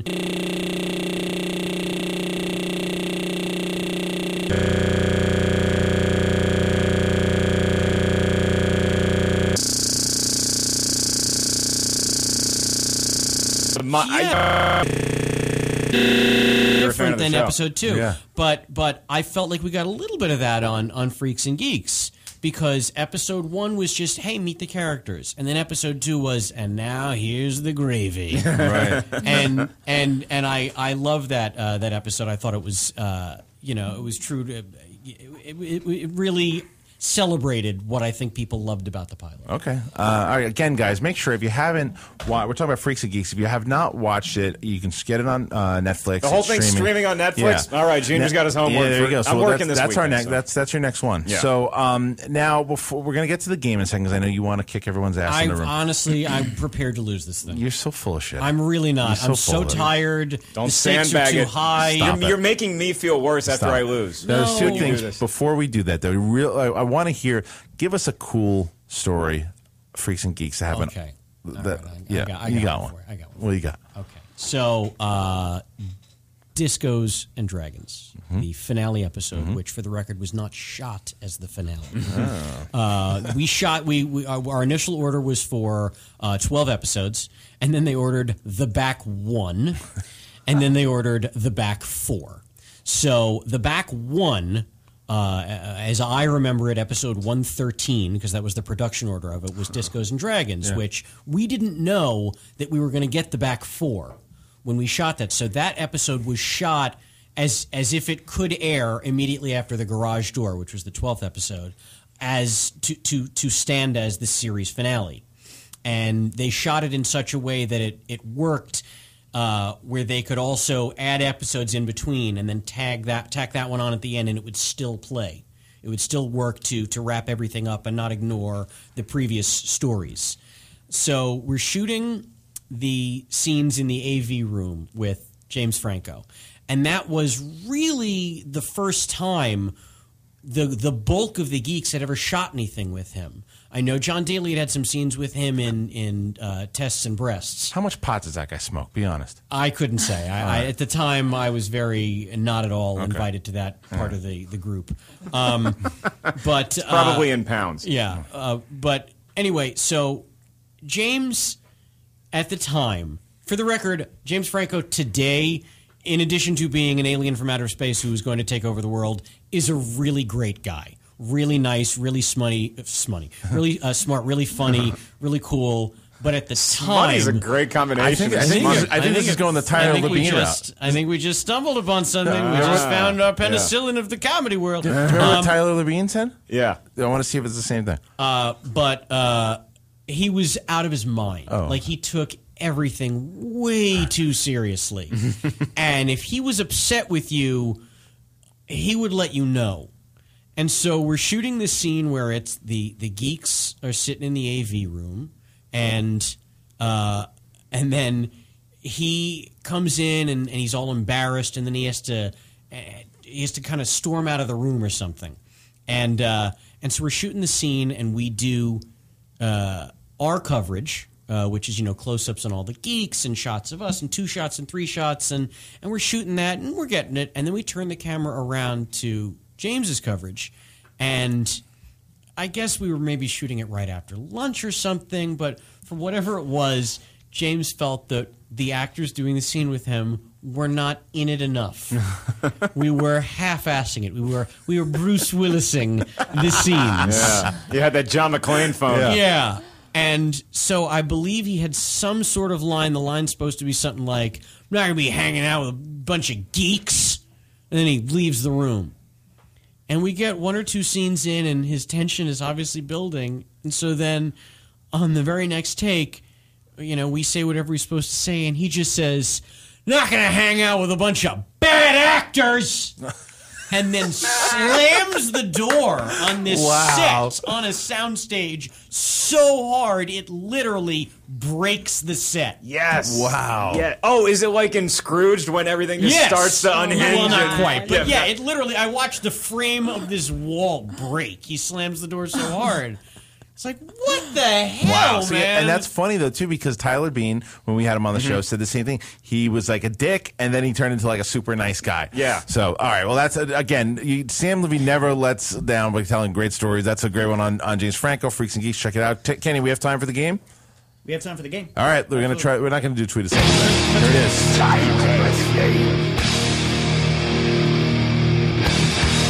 Time to play the game!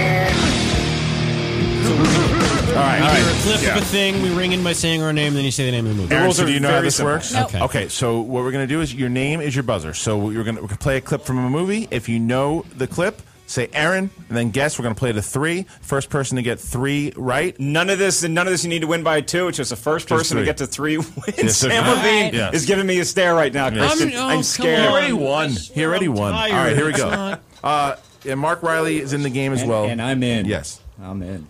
Spend as much time possible with Diane before Sam, say anything. Is that we're waiting for a ding? Oh my God! Sorry. All right.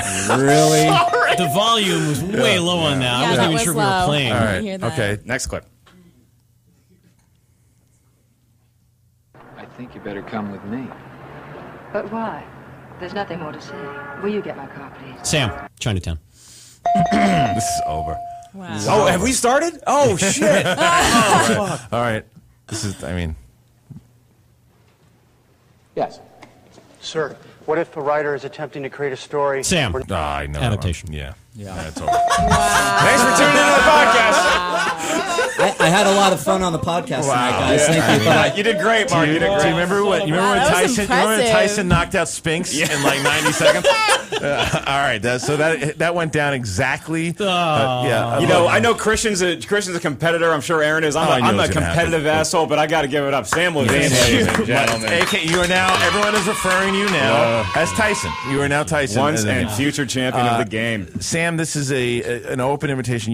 Will you please come back again? Absolutely. Okay, we'd love to have you back again. I would love to be back anytime. This is a real movie lovers podcast. Thank you, sir. No question about it. Means the world, and these movie lovers will be at D23 this weekend, Friday and Saturday. You can check out the coverage on our station. And if you happen to live in that Anaheim area, I will be at the Brea Improv Friday, Saturday, and Sunday doing shows at nighttime. Stand-up comedy. And right before we do that, now again, I said I would give away, I'm going to give away a free rip shirt. The free rip shirt is going to go to Matt Brown at Call Me Roy 88. After we shit on the last two Die Hard movies, the guy that Call Me Roy. Zach Efron will play the lead in the musical film Star Wars Episode 7, Get Your Head in the Force. Okay? Oh my God. And then Nick Weeder, at Nick_Weedner, he was saying Back to the Future 2 is one of the best. Nothing can beat the greatness of that movie. I don't know if I just agree with that, but because of that, you win Olympus Has Fallen DVD. So make sure you go to the Schmoes Know Facebook page, message us there. Follow Samm Levine at Twitter, at SAMMLEVINE. Sam, you got anything else you want to plug? What's going on? Kevin Pollak's Chat Show, which I'm a producer on and a sidekick, and we've been doing it for, over 4 years now. This Sunday, we stream live every Sunday. We're streaming live at 1 p.m. Pacific this Sunday. KevinPollock'sChatShow.com. Our guest is going to be Danny Strong, who is, if you don't know him, he's an actor, but these days he's much more famous as a writer. Yeah. He's currently got... Speaking of Danny Strong... Danny Strong will be on our show next week. What? Don't wear him out. Don't wear him out, Sam. Making the rounds. There you go. All right, Erin A. Darling. So make sure you check the Kevin Pollak Show as well. And Erin Darling, what do you got real quick? Erin A. Darling Erin on Twitter. at Twitter, Erin Ashley D on YouTube, and Erin Darling fan page on Facebook. And you will be back very soon as well. And it's a wrap coming up soon, starring this guy, Mark Ellis. You had your turn. Wildman, you got something? Or are you ready? You got your thing out there. Okay. All right, guys. So again, make sure you go to youtube.com/schmoesknow for Friday and Saturday. Check out schmoesknow.com. We're going to be having all the stories. Very excited. You guys are the best. Thank you very much, Schmoville. We will see you next week with Danny Strong. Do your line. Do your line. Peace out, Mother S. Yeah.